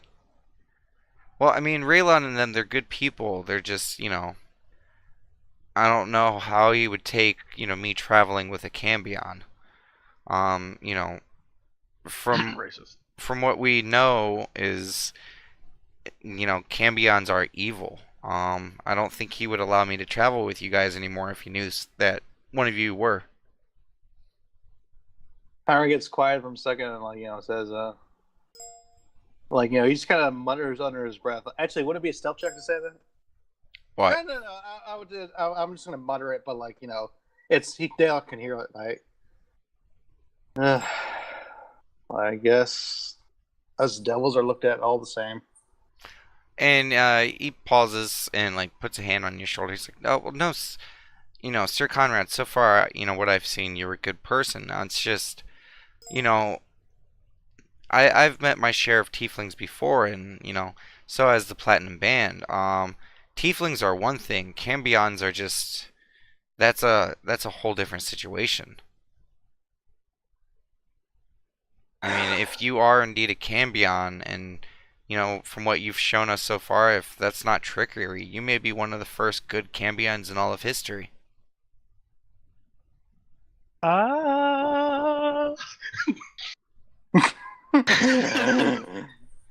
Thanks for that, Moose. Anyway, back to the scene. And so you could understand that, because of those odds, if I tell him you're a Cambion, he's not going to believe anything I say on your behalf. Conrad just kind of nods, like, okay. I really shouldn't be lying or hiding anything from my order, but uh, he pauses. But I was told to learn from you guys, and from what I've learned so far is sometimes, it's best if you don't say things to certain people. Conrad just kind of puts a arm on his shoulder and like you're doing well. That much I can't say, and especially for your age, like he kind of like pauses for a second, like how old are you actually? Oh, me, I just turned 16. Well, you know more about the world than I knew at that age. And then You see Daylock visibly shrink a little bit in size. what's wrong? Oh, nothing. Go ahead and give me insight. Yeah, I was about to say.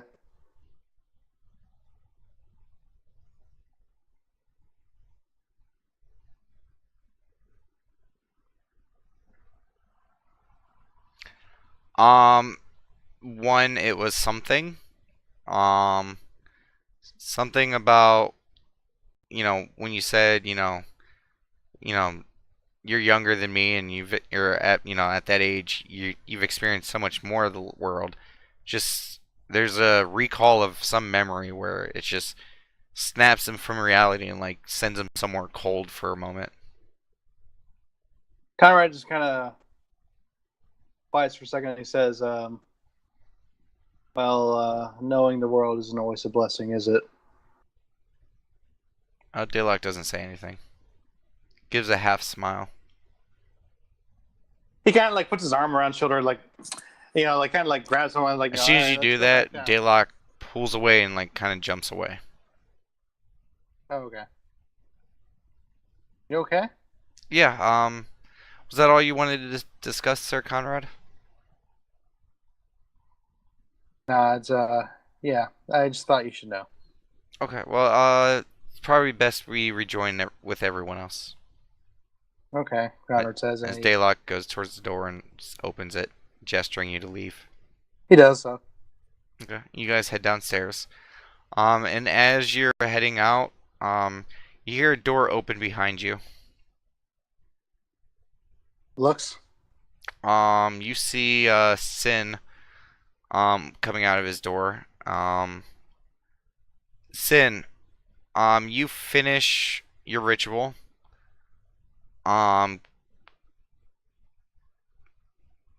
You look around and you don't see if you're familiar at all.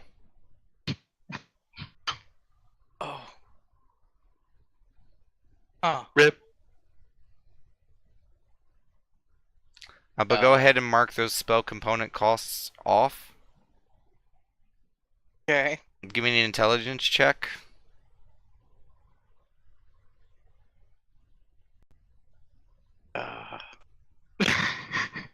Where is that? You think you may have forgotten your familiar. I didn't forget anything. Matt left it downstairs. You didn't ask. You also, when starting to do the ritual, didn't look around to see where it was. Okay. I go downstairs. Okay. Whoa, hang on. Like he just crawled out of his door. Like he didn't actually like walk, right? Oh no, like he's kind of rolled onto the ground. Now he's kind of like stammering, picked himself up, and started walking out the door. And that's when you guys see him coming out of his room. So like he's just kind of like walking towards us at this point, right? Stumbling, but yeah. Hey, Sin. Are you sure you want to go back downstairs? Yes. Yeah. Would that be insight to see how well He's doing? drunk. Okay, so it's like way obvious. Yeah. Maybe you should go sleep it off. Like you're pretty fucked up. Conrad says. Also, Conrad, you're kind of wondering what the fuck happened because it has not been like hours. It has been like an hour maybe since you saw him, and he is thrashed. Like, I have no idea how much you drank in such short a time, but you look pretty trashed. Question. Out of, I mean, wait. Can I look around and see if I see anyone in the hallway? I mean, you just see Conrad. I And say Daylock. to Conrad, maybe you should go to sleep, and I'm gonna cast sleep on you. Okay, roll the attack. Good night, Conrad. Okay. Roll me a d20, Conrad. Okay, I mean, okay.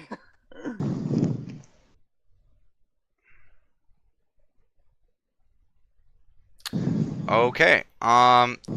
You see Daemosaries. You see Sin hold up his tome and without flipping with his hands, like the book flips over to a page, he starts muttering something, and after he finishes muttering something, you start to feel a little woozy. But then you snap out of it. Sin, what the fuck? You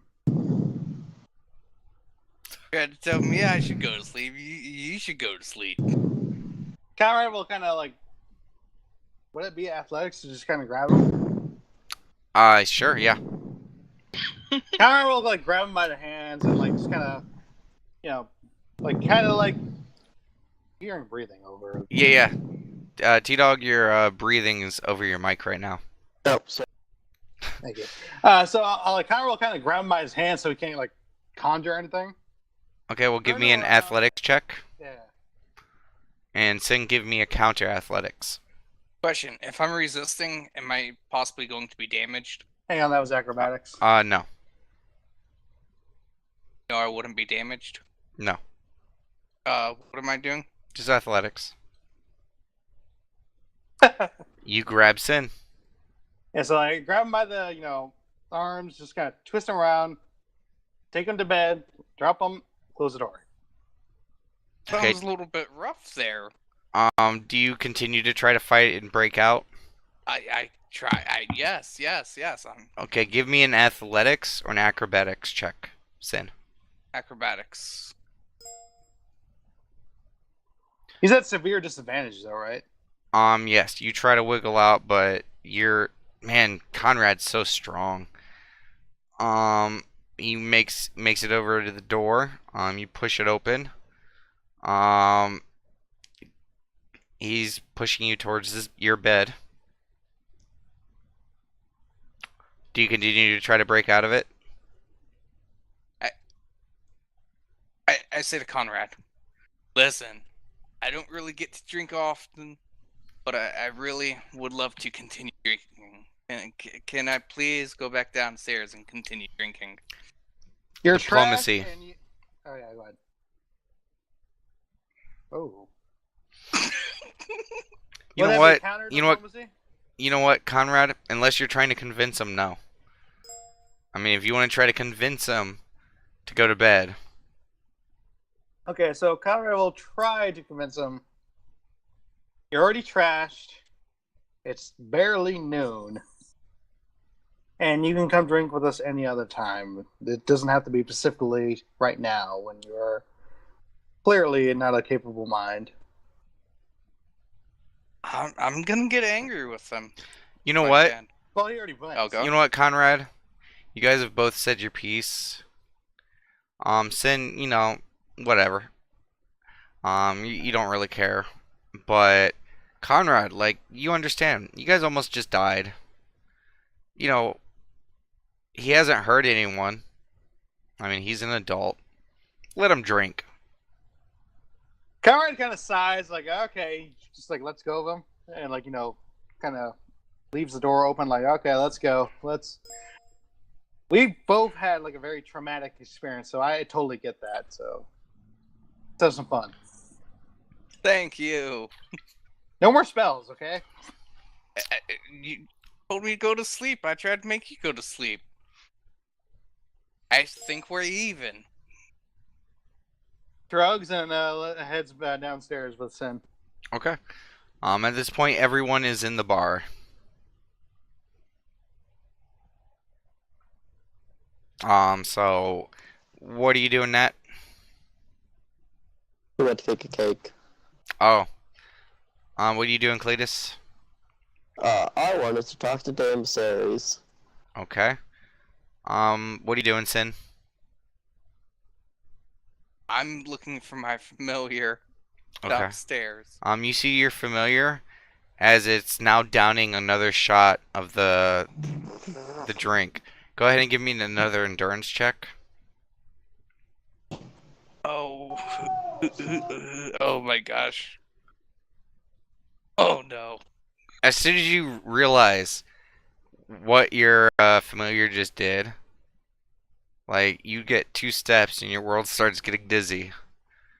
As your familiar looks over at you, like kind of wobbling itself, winks and gives you a dragonling thumbs up as it hits hits the bar counter, and you just slowly drift forward. You catch yourself, but you are almost passed out at this point.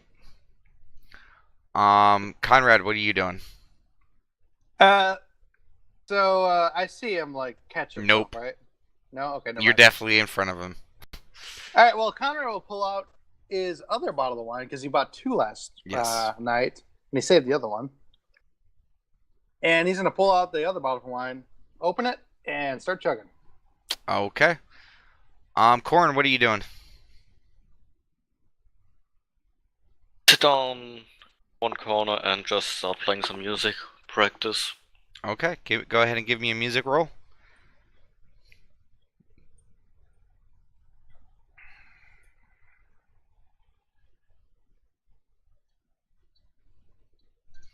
Okay, you begin to start playing a tune, and it is upbeat. It's happy.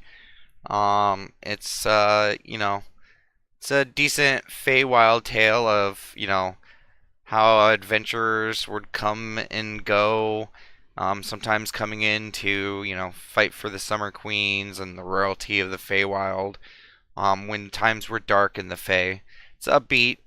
About heroes overcoming challenges after the serious events that you guys have just had. It's something that cheers everyone up. You're like, hey, yeah, shit happens, but we'll get through it.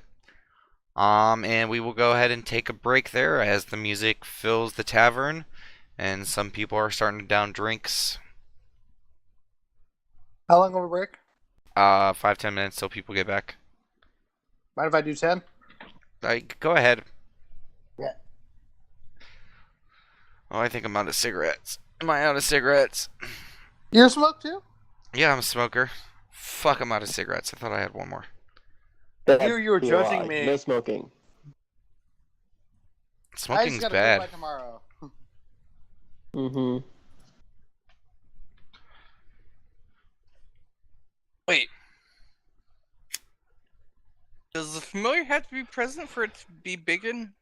Biggened? Yes. Oh. Basically, for that ritual, you're basically, in the ritual circle, you're basically putting your familiar in the center of it.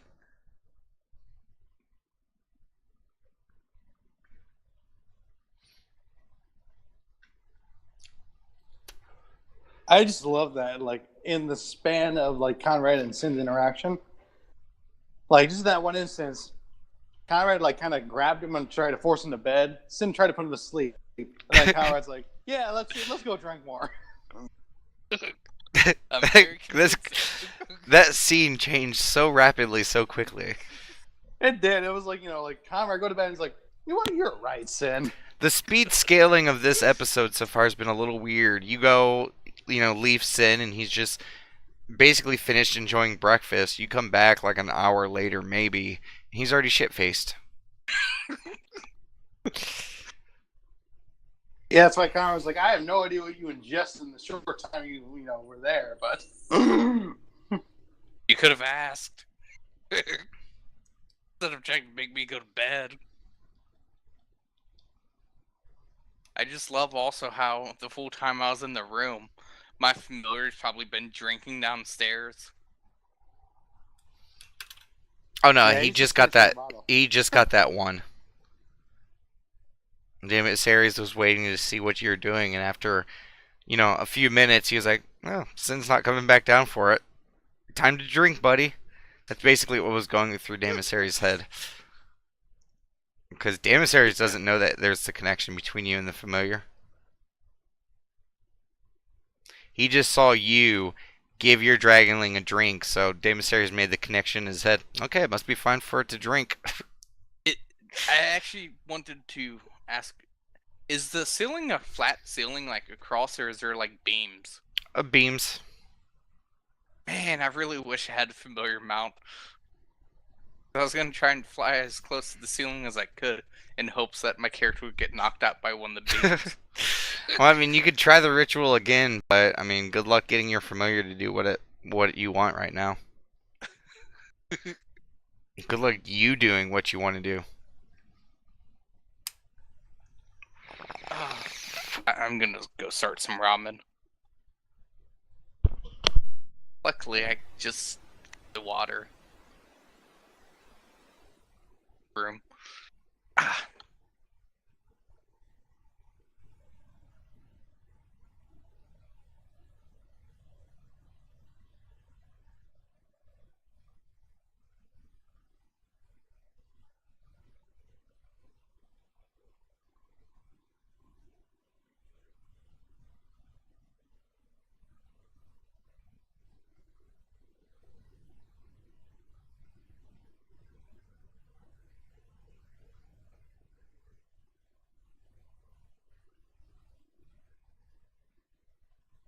It's funny, Damon. I didn't realize that those kind of enchantments could happen at the arcane shop. What, basic enchantments? Well, enchantments in general. Oh, I mean, yeah.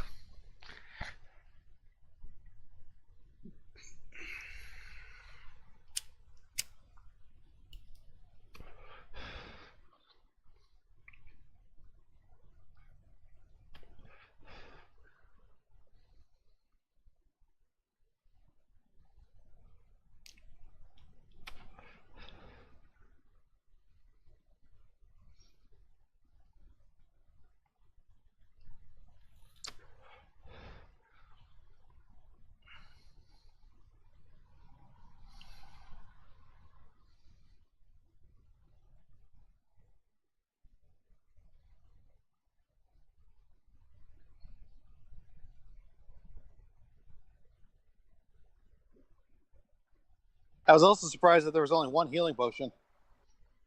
Shit's been going down. Yeah.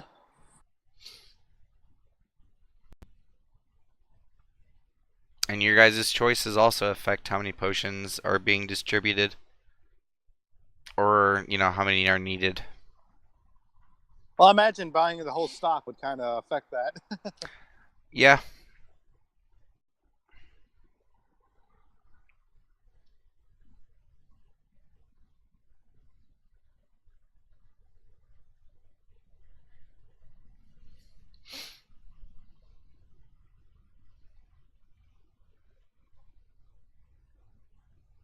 Surprised Cord's not partaking in the festivities. I'm sure he will.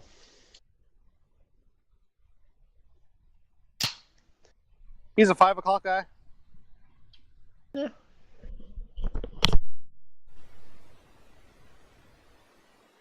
Damn, I'm tired.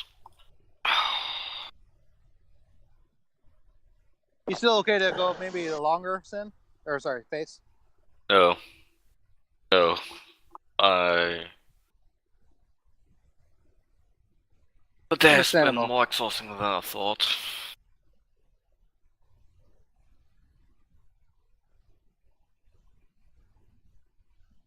I'm noticing that I'm not really taking part a lot of the time right now. I'm back. Good. I mean, yay. It's okay, Core. See how it is.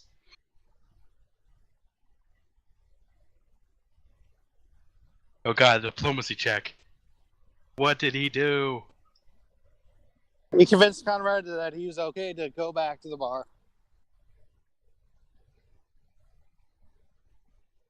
Surprised. No one has asked Cletus what he was up to last night. No one Cletus had no cares. idea what you were doing. Well, not like no one cares, more like we've really got a lot of our own plates right now with death and stuff. Yep.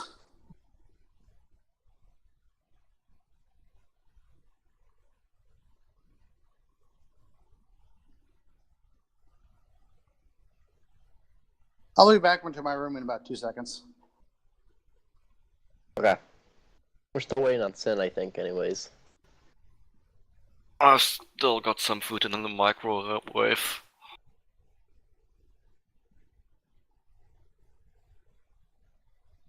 Yeah, sorry about that, guys. Hopefully this will be the last Sunday No birthday worries. party for a while. Freaking people being born. Annoying. What about being born? People need to stop being born. Why? Because then, don't have any birthday parties anymore. Hey, the millennials are working on that.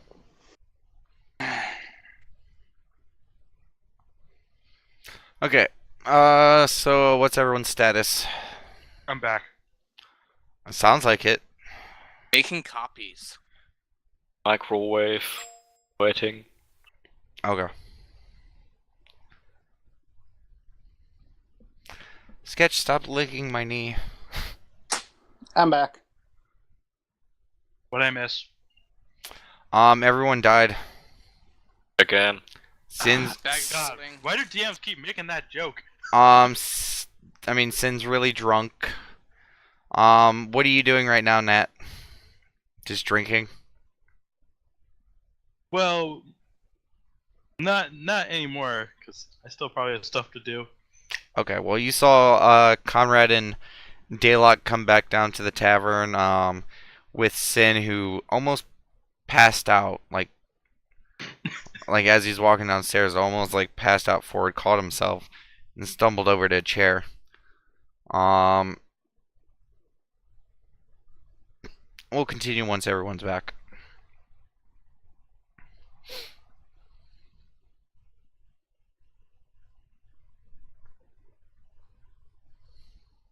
Like I told them, hopefully last birthday party. I swear. It's okay, I mean, you haven't missed much.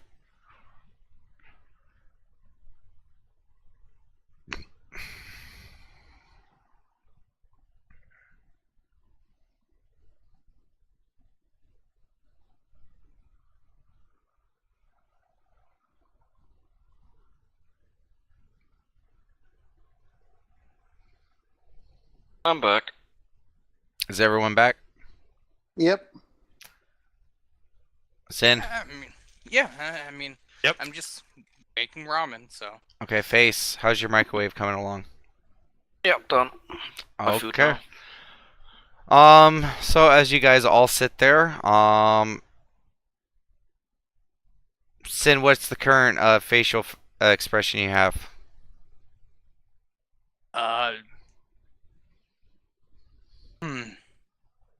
Happily drunk, but nearly passing out. Okay, Conrad, what type of facial expression do you have? Smile. He's been drinking wine, trying to enjoy the day. Nat, what's your facial expression? Well, I just put Sin upstairs, and now he's back downstairs. And I see Conrad's the one who brought him back down, And now Conrad started drinking wine. and now he's starting to drink. And you saw Dragonling do a shot of some liquor, and Korn started playing a upbeat song. I'm trying to be like, what? But yeah, there's an upbeat song, so. To Smiling? about it. Yeah, sure. Yeah. Okay. Cletus, what type of facial expression do you have right now? Kind of smiling. Okay. As you all look around at each other, Some of you drinking, some of you not. Music playing around. Everyone's smiling, everyone's happy. With the risk of death so shortly behind you, it's in this exact moment, like, you almost all forget it. And you look around and, there's a little bit of realization even to the one who's nearly passed out, that, you guys went through some shit, but you're still alive, and it's probably thanks to everyone that you're looking at right now.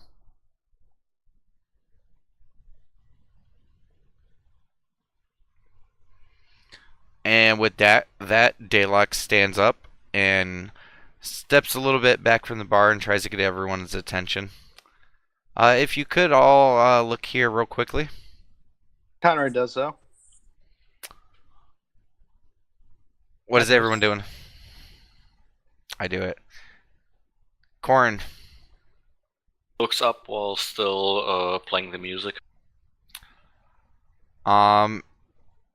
Daylock goes, well, I have a surprise for everyone. Since we are now officially a group and, we have a name, I figured the next step would be, getting something to, show our presence. And while we were at the temple, I found this old magical relic as he kind of pulls out a long pole wrapped in cloth, and he starts undoing the knot. And in one fell swoop, he pulls off the cloth around the gigantic tube-shaped object and slams a banner flag on the ground. With yeah. It's still not done, but with this design on it.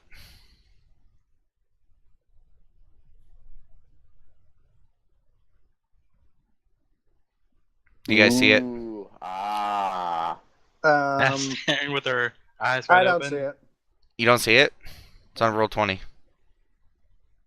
I'm on roll 20. I don't see it. Do you see the map? Yeah. Do you see the center of the map? Hang on. Oh, there we go. Oh, okay. And now me, the DM, still has to continue working on it. But Daylock goes, this was just an idea I had. If you guys want to change it, we can. The person at the arcane shop, can change the design on this pretty easily. But I figured I would go with this, and you see it's basically the same color as Daylock's robes. And he kind of points at it and see, Onyx Circle. I think it looks great, Daylock. Looks awesome. Conrad kind of holds his wine bottle up. A real nice contribution to the cause, Matt says. As the 70,000 gold itch on your ear starts. Just kidding. Any other reactions to it? I jokingly say, why is the dragon doing that to itself? That's what you wanted to say. It just kind of came out like.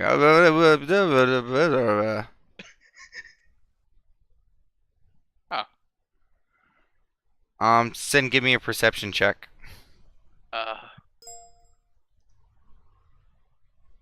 Okay. It's hard to tell. I mean, your vision's like triple at this point. But you look over, and as everyone is staring at the banner, you notice that Damasary's just filled up his shot glass, and with his back turned, your familiar is trying to drink out of it. Go ahead and give me an endurance check. With no one stopping this familiar, his familiar may end up killing his character just with alcohol poisoning. Not like we know. You're continuing the same drunkenness, teetering just a little bit more even into more drunk. You were just, by the will of the gods, you are still conscious. Am I able to walk over to, or try and walk over to my familiar and tell him to stop? Give me a dex check. Hey, I can do this. Okay. You're able to stand up. Now give me a dex check. Okay, with that natural 20, I will allow you to walk over to your familiar with pretty okay precision. But as everyone is staring at the banner, Daylock is blushing quite a bit as he starts to wrap it up. You guys see Sin stand up and start walking over to his familiar. Even though I know I can say this to my familiar without Yeah. talking to it, I'm still going to say it verbally and say, "Stop it! Stop this! Stop that drinking, you!" How close do you get to it? About 10 feet away. Okay. So I say it at a decent volume. Okay, well the familiar sitting there with the shot glass, like kind of gripping it closer as you say that.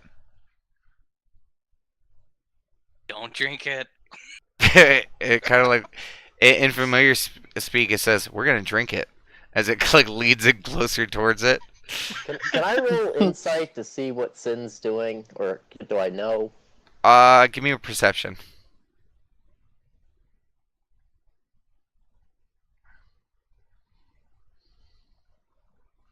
I mean, you see Sin get up and he's doing a weird interaction between him and his familiar. You're not quite sure what's going on. I say to the familiar, "You're getting me drunk." As the tongue slowly moves towards the shot glass, the familiar's mouth is open.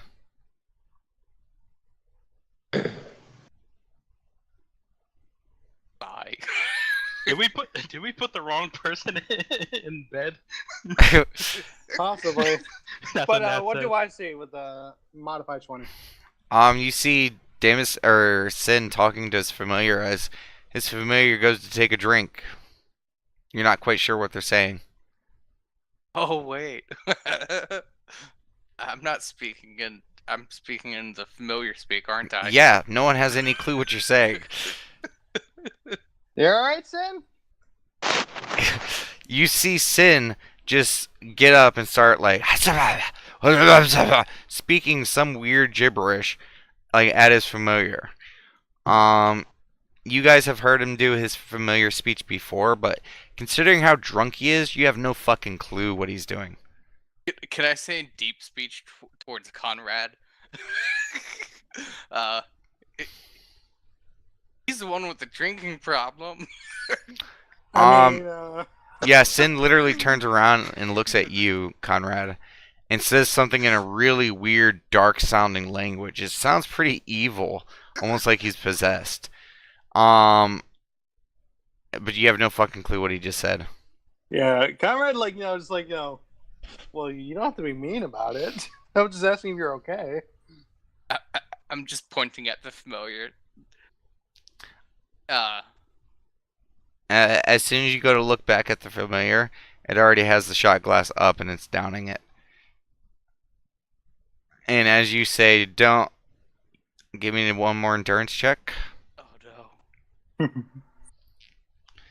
Okay, you see Sin turn around and he just passes out right there. He just flops down. And you see the familiar like just drop the glass and just lay down on his back and start rubbing its belly. And it hiccups. Well, I think he's had his fill now. Conrad says. Time for you two to go to bed. Careful he doesn't cast sleep on you, Conrad says. And Daylock looks over and says, actually, I can take him up there. I was going to get some rest anyways. Alright, if you say you got it. Passed out, so. Rest well, Daylock. Conrad says. Well, let's see what happens first. I mean, he's able to do it. It's not like Sin weighs that much. But 5 pounds. Yeah, he kind of slings the familiar over his shoulder and kind of cradles Sin. But he takes him upstairs.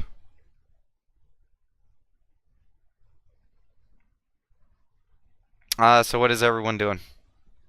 Well, Conrad's sitting at the bar, still drinking his bottle of wine. Could give me an endurance check. Nat, what are you doing?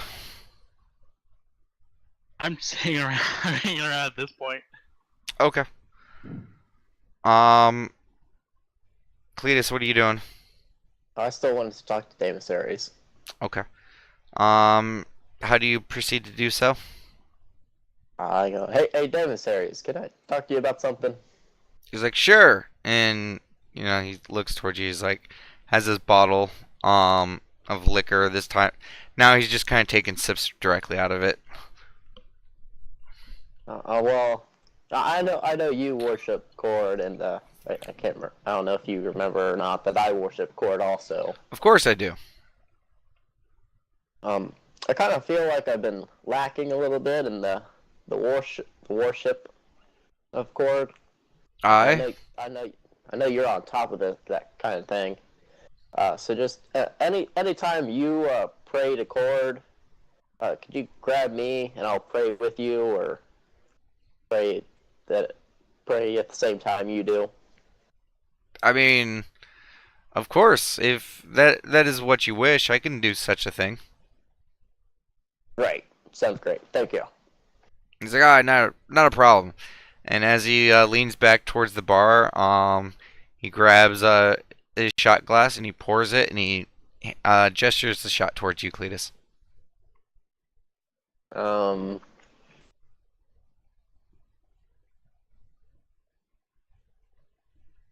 I will take it. He sees your hesitation for that moment, and he says, "What? You said you wanted to pray to Cord with me." Yeah, but I don't really drink Davis Aries at all.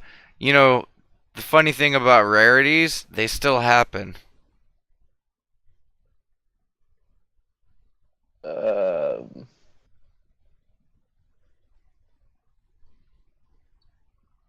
Okay, this is what I'm gonna do. Okay. I'm gonna take it, Okay. like sleight of hand, turn it upside down, dump it out, and then bring it up to my mouth, pretend like I drank it. Okay. Go ahead and give me a sleight of hand check.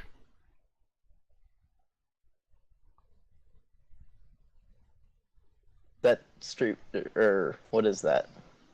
Give me a thievery or stealth. Actually, no. Give me a thievery check. Ah, come on. Sorry. Yes. You go and do it, and you splash a little bit, and it makes a sound. You get a little bit right on your new scale mail, and Demisary just looks right down where you did it.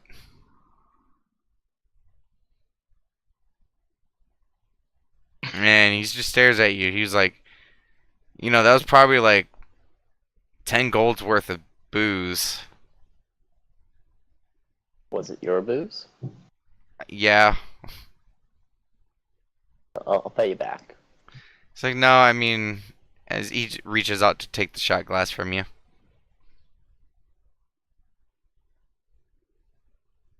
I give it back. Said, it's not a matter of that. It's just, if you're not gonna drink, just say so. He kind of like nudges you. He's like, Minotaurs have balls, don't they? I did say something, but you're like, oh, drink it anyways. I know, but, you're a warrior. You know when to fight and when to stand down. And, if you need someone to stand down or fight, you gotta let them know. Alright, I'm sorry, buddy. No, it's okay. As he kind of like takes the shot glass and kind of throws it back to try to get any remnants that you may have not have spilled out of the glass. My stealth check probably would have worked, too. I mean, maybe. You don't know what he rolled. True. I can tell you, if that stealth check, no, you still would have noticed. Damn it. You rolled pretty good. Fuck. Oh well. I'll just sit and kind of flag Katmara down and ask her for a glass of milk. Okay, she does so. Go ahead and mark off for the glass of milk. I think it was... Shit. I really don't want to look it up right now. Like 5 silver. Yeah, sure, why not? You guys are No, already... two, but- You guys are at the... Yeah, I think it was 2. Go with 2. Alright.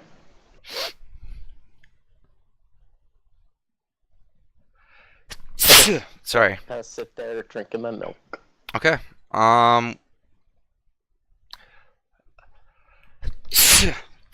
Okay. So Nat, what are you doing?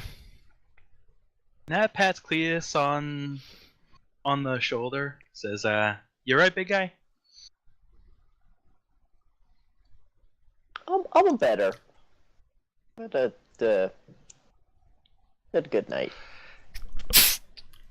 Jesus Christ, that was like 5 sneezes in a row. Bless you. Didn't you say you were going to bed? Yeah, I slept good. Where'd you sleep? Conrad says. In my room. Dame Mysteries, before you even get a chance to say it, sorry, I was taking a drink. He's like, not in his room. Yeah, because you came out from, you came from out the outside doors of the spawning box. Yeah, I was doing something this morning, and I woke up early to go do it. But you used the earring to let me know that you need to talk, so I came back. Well, that was my inside check. Oh, well, I mean, Dame Mysteries speaks up. He says, well, I went to your room a few times last night, and you weren't there, like, all night. Sure you had the right room? He kind of, like, just stares at you for a second as he takes another shot. Can I do another inside check off of that? What? Well, he said that he went to his room a couple times. I asked about that he was off. Then he said, oh, you woke up early. But Damosary said he went to his room a couple times last night. So you're insight checking Dame Mysteries? I'm inside checking Cletus again. I mean, you'd have to insight something separately of what Cletus said. Okay. So you're saying you slept in your room all night, right? Yeah. Give me a bluff check. I'm not even gonna have you roll for it, Conrad. Actually, go ahead. Okay. For shits and giggles.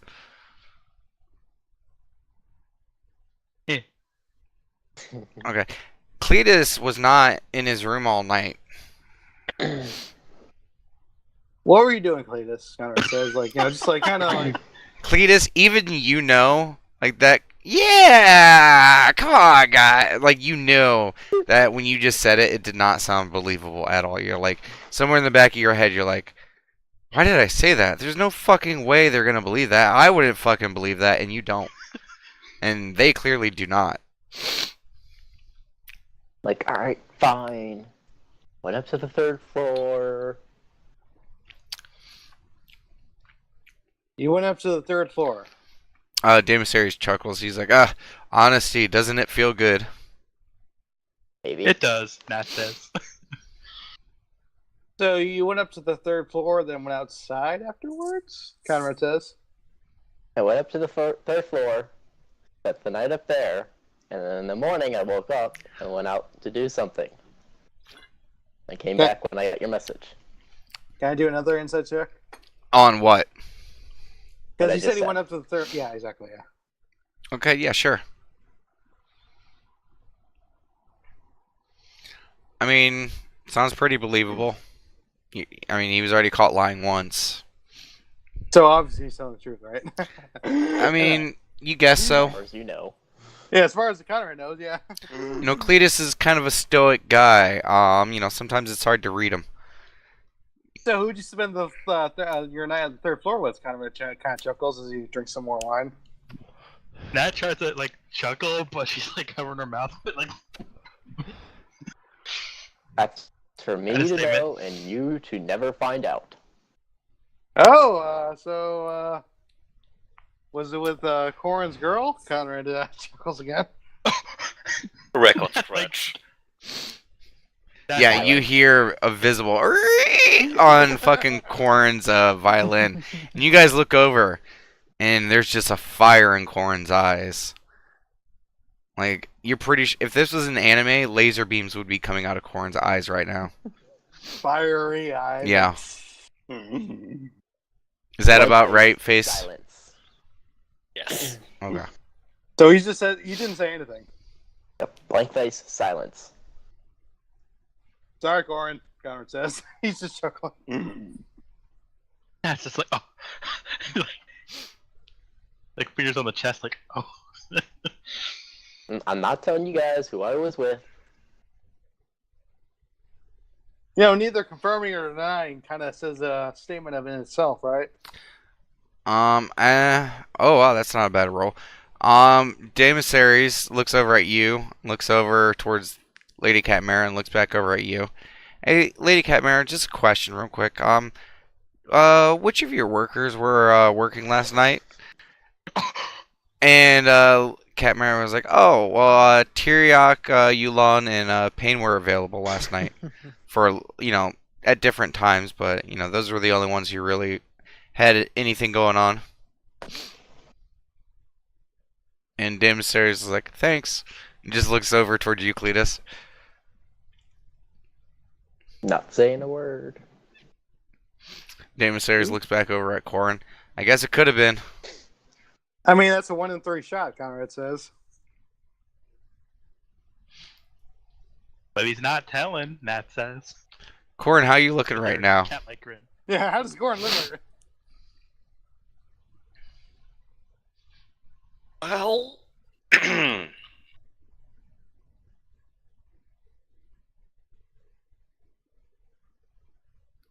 it. Tries to look intimidating. Towards who? Cletus? Yeah. Okay. What do you say with it? Not saying anything, just Glare. Piercing glare? Yeah. I mean, it's scary for a tiny winged creature, Cletus. But you don't feel immediately threatened by it. Okay. But it is pretty scary. You have a feeling if it was a bit more, you'd be shaking in your non-existent boots right now. And as you look down, give me a perception check, Cletus.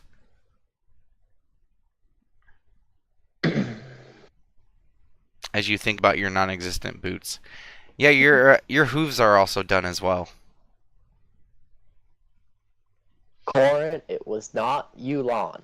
I don't even really know who that is, but it was not Yulon. And Nat, go ahead and give me a perception check.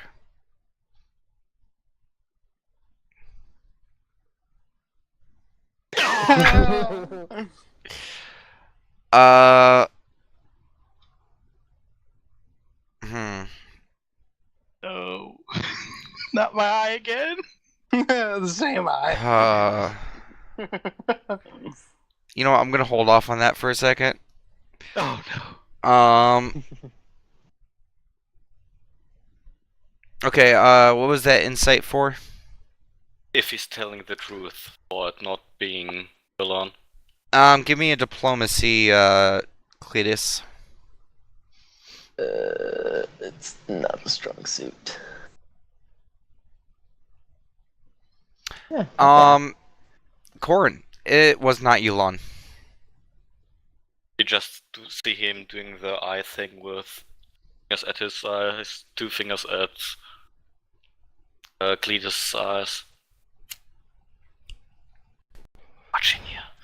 Corin will remember this. Damasteri is like, okay, so that just leaves Pain and Tyriok then. Yeah, Pain and Tyriok. Which one is it, Cletus? Conrad chuckles. Well, First off, those weren't the only people working last night. I mean, Mara, he just kind of says, yeah, motion reserve. She just said that. Well, I was there, and they told me that Teriok, Payne, and Gypsy were working. Insight?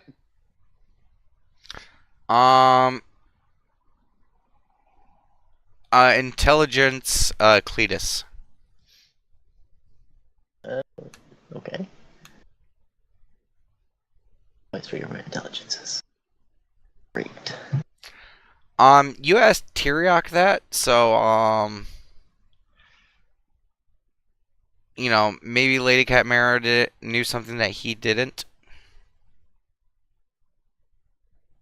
I mean, your best guess is the person who runs this place is probably the most aware of who was working.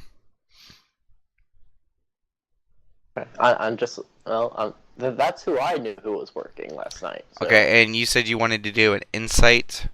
Yeah, because Cat Mara just said it was Tyriok, Payne, and Yulon. And they, Cletus is saying it was also, what was it? Gypsy. Gypsy, yeah. Yeah, so, like, one of them is lying, obviously, so I'm inciting Cletus. Okay. With what he just said that, you know, he heard, maybe, you know, Cletus was informed wrong. So, give me an intelligence check real quick. Yep. As you guys are trying to piece together this mystery. Okay, I mean, it wasn't too hard of a DC for this one. If Cletus was informed wrong, then going with what you know, it was either Payne or Tyriok. Nah, it was definitely either Payne or Tyriok, dude. You probably heard something wrong. Can I look at his what did I get from getting a nat 1 in perception? What are you trying to do? You told me to roll the perception that first time. But what are you trying to do right now? Well, I said Tyriok. Yeah, I'm trying to look for the certain signs. Okay, give me a perception check. Okay, as you go to look, you know, you trip and fall, and you stab your eye right into Cletus's hand as you're trying to, like, look for it. You know, maybe your new boots, you're not used to them or something, but you just trip and fall. Again! And Cletus, yeah, Nat just, like, basically hit your hand head first. But, Nat, as you were falling towards it, you did see a slight glimmer on his hand, and a bit of neatness to it that seemed kind of familiar. Natalie is just like trying to hold in laughter. But you suffer 2 points of damage. Ow. You're writhing in pain, but you're also laughing. Laughing, yep, like ow. Ow, ow, ow, ow, ow. It hurts to laugh. Ow, ow. Did we see that? Like me and Namasaurus? Yeah. So Conrad knows that she saw Tyriok. Was that? Would it be Conrad knows that Adeline saw Tyriok? Okay.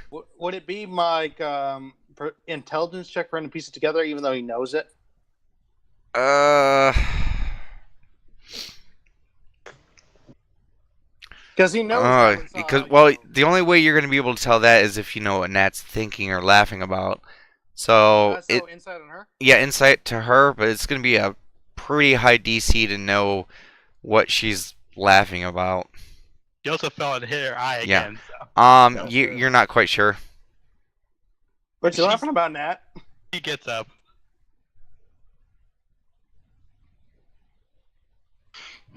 How to say this?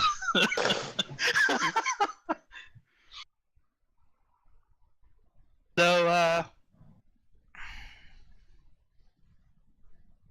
you cleaned up rather well, didn't you? That's what Nat says. She's like covering her eye a little bit, but she's kind of doing that usual cat face grin. Kitty face. You know, I wanted to freshen up before I did anything. I don't want to be rude. You get your nails done? She's just directly glaring at you. with her one good eye, but she's kind of like rubbing the other one. Now, Damon, real quickly. Okay. One thing I specifically remember is that when Nat came back down from her T-Rock thing, she said she had her nails done. Okay, Like, give I me an didn't notice intelligence check. Yeah.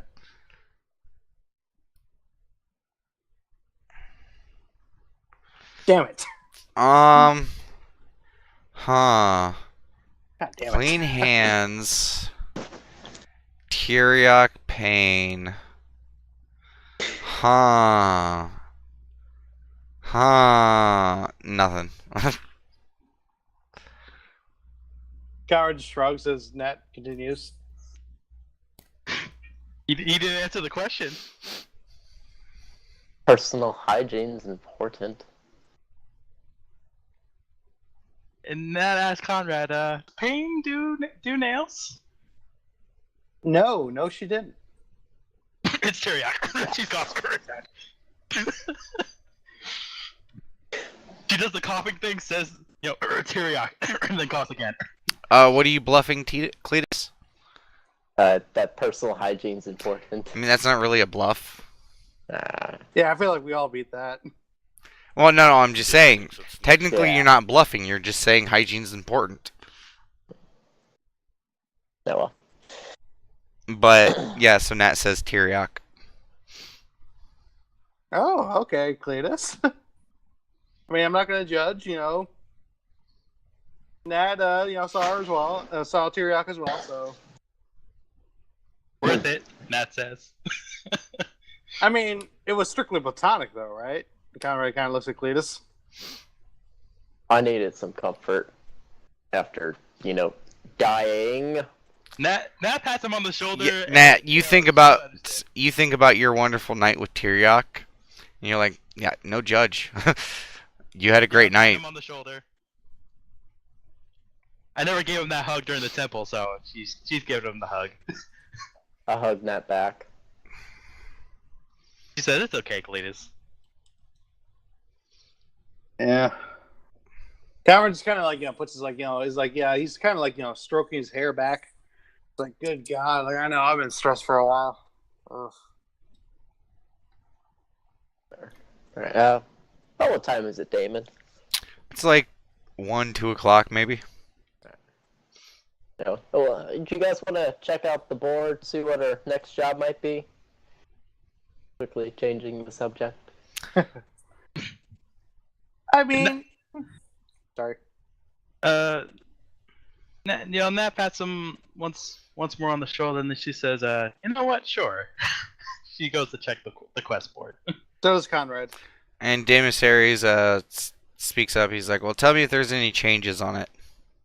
Will do, Conrad. Will do. Says. And as you guys stand up, everyone roll me a perception check. That's in the tavern right now. Yeah.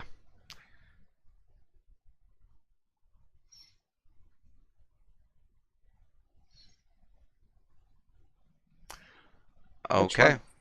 I mean, everyone hears it. It's not too difficult, but Conrad, and Nat especially, you hear it very distinctively. You even feel it. As you go to stand up to go look at the board, you feel a rumbling throughout the entire tavern. Very subtle for Nat and Conrad. And you all hear murmuring screams coming from outside as the whole tavern begins to shake. And this is everyone. This is big shaking. And more screams come from outside. And you see someone pressed up against the window, and blood just splatters across the window. Guys, what the hell is that? And that's where we're going to end tonight's session. Oh, what? Yes. fuck! I don't have my weapon. Yep, and some of you guys are buzzed. Some of them are buzzed. I'm drunk. One of enough them's for the drunk. entire party.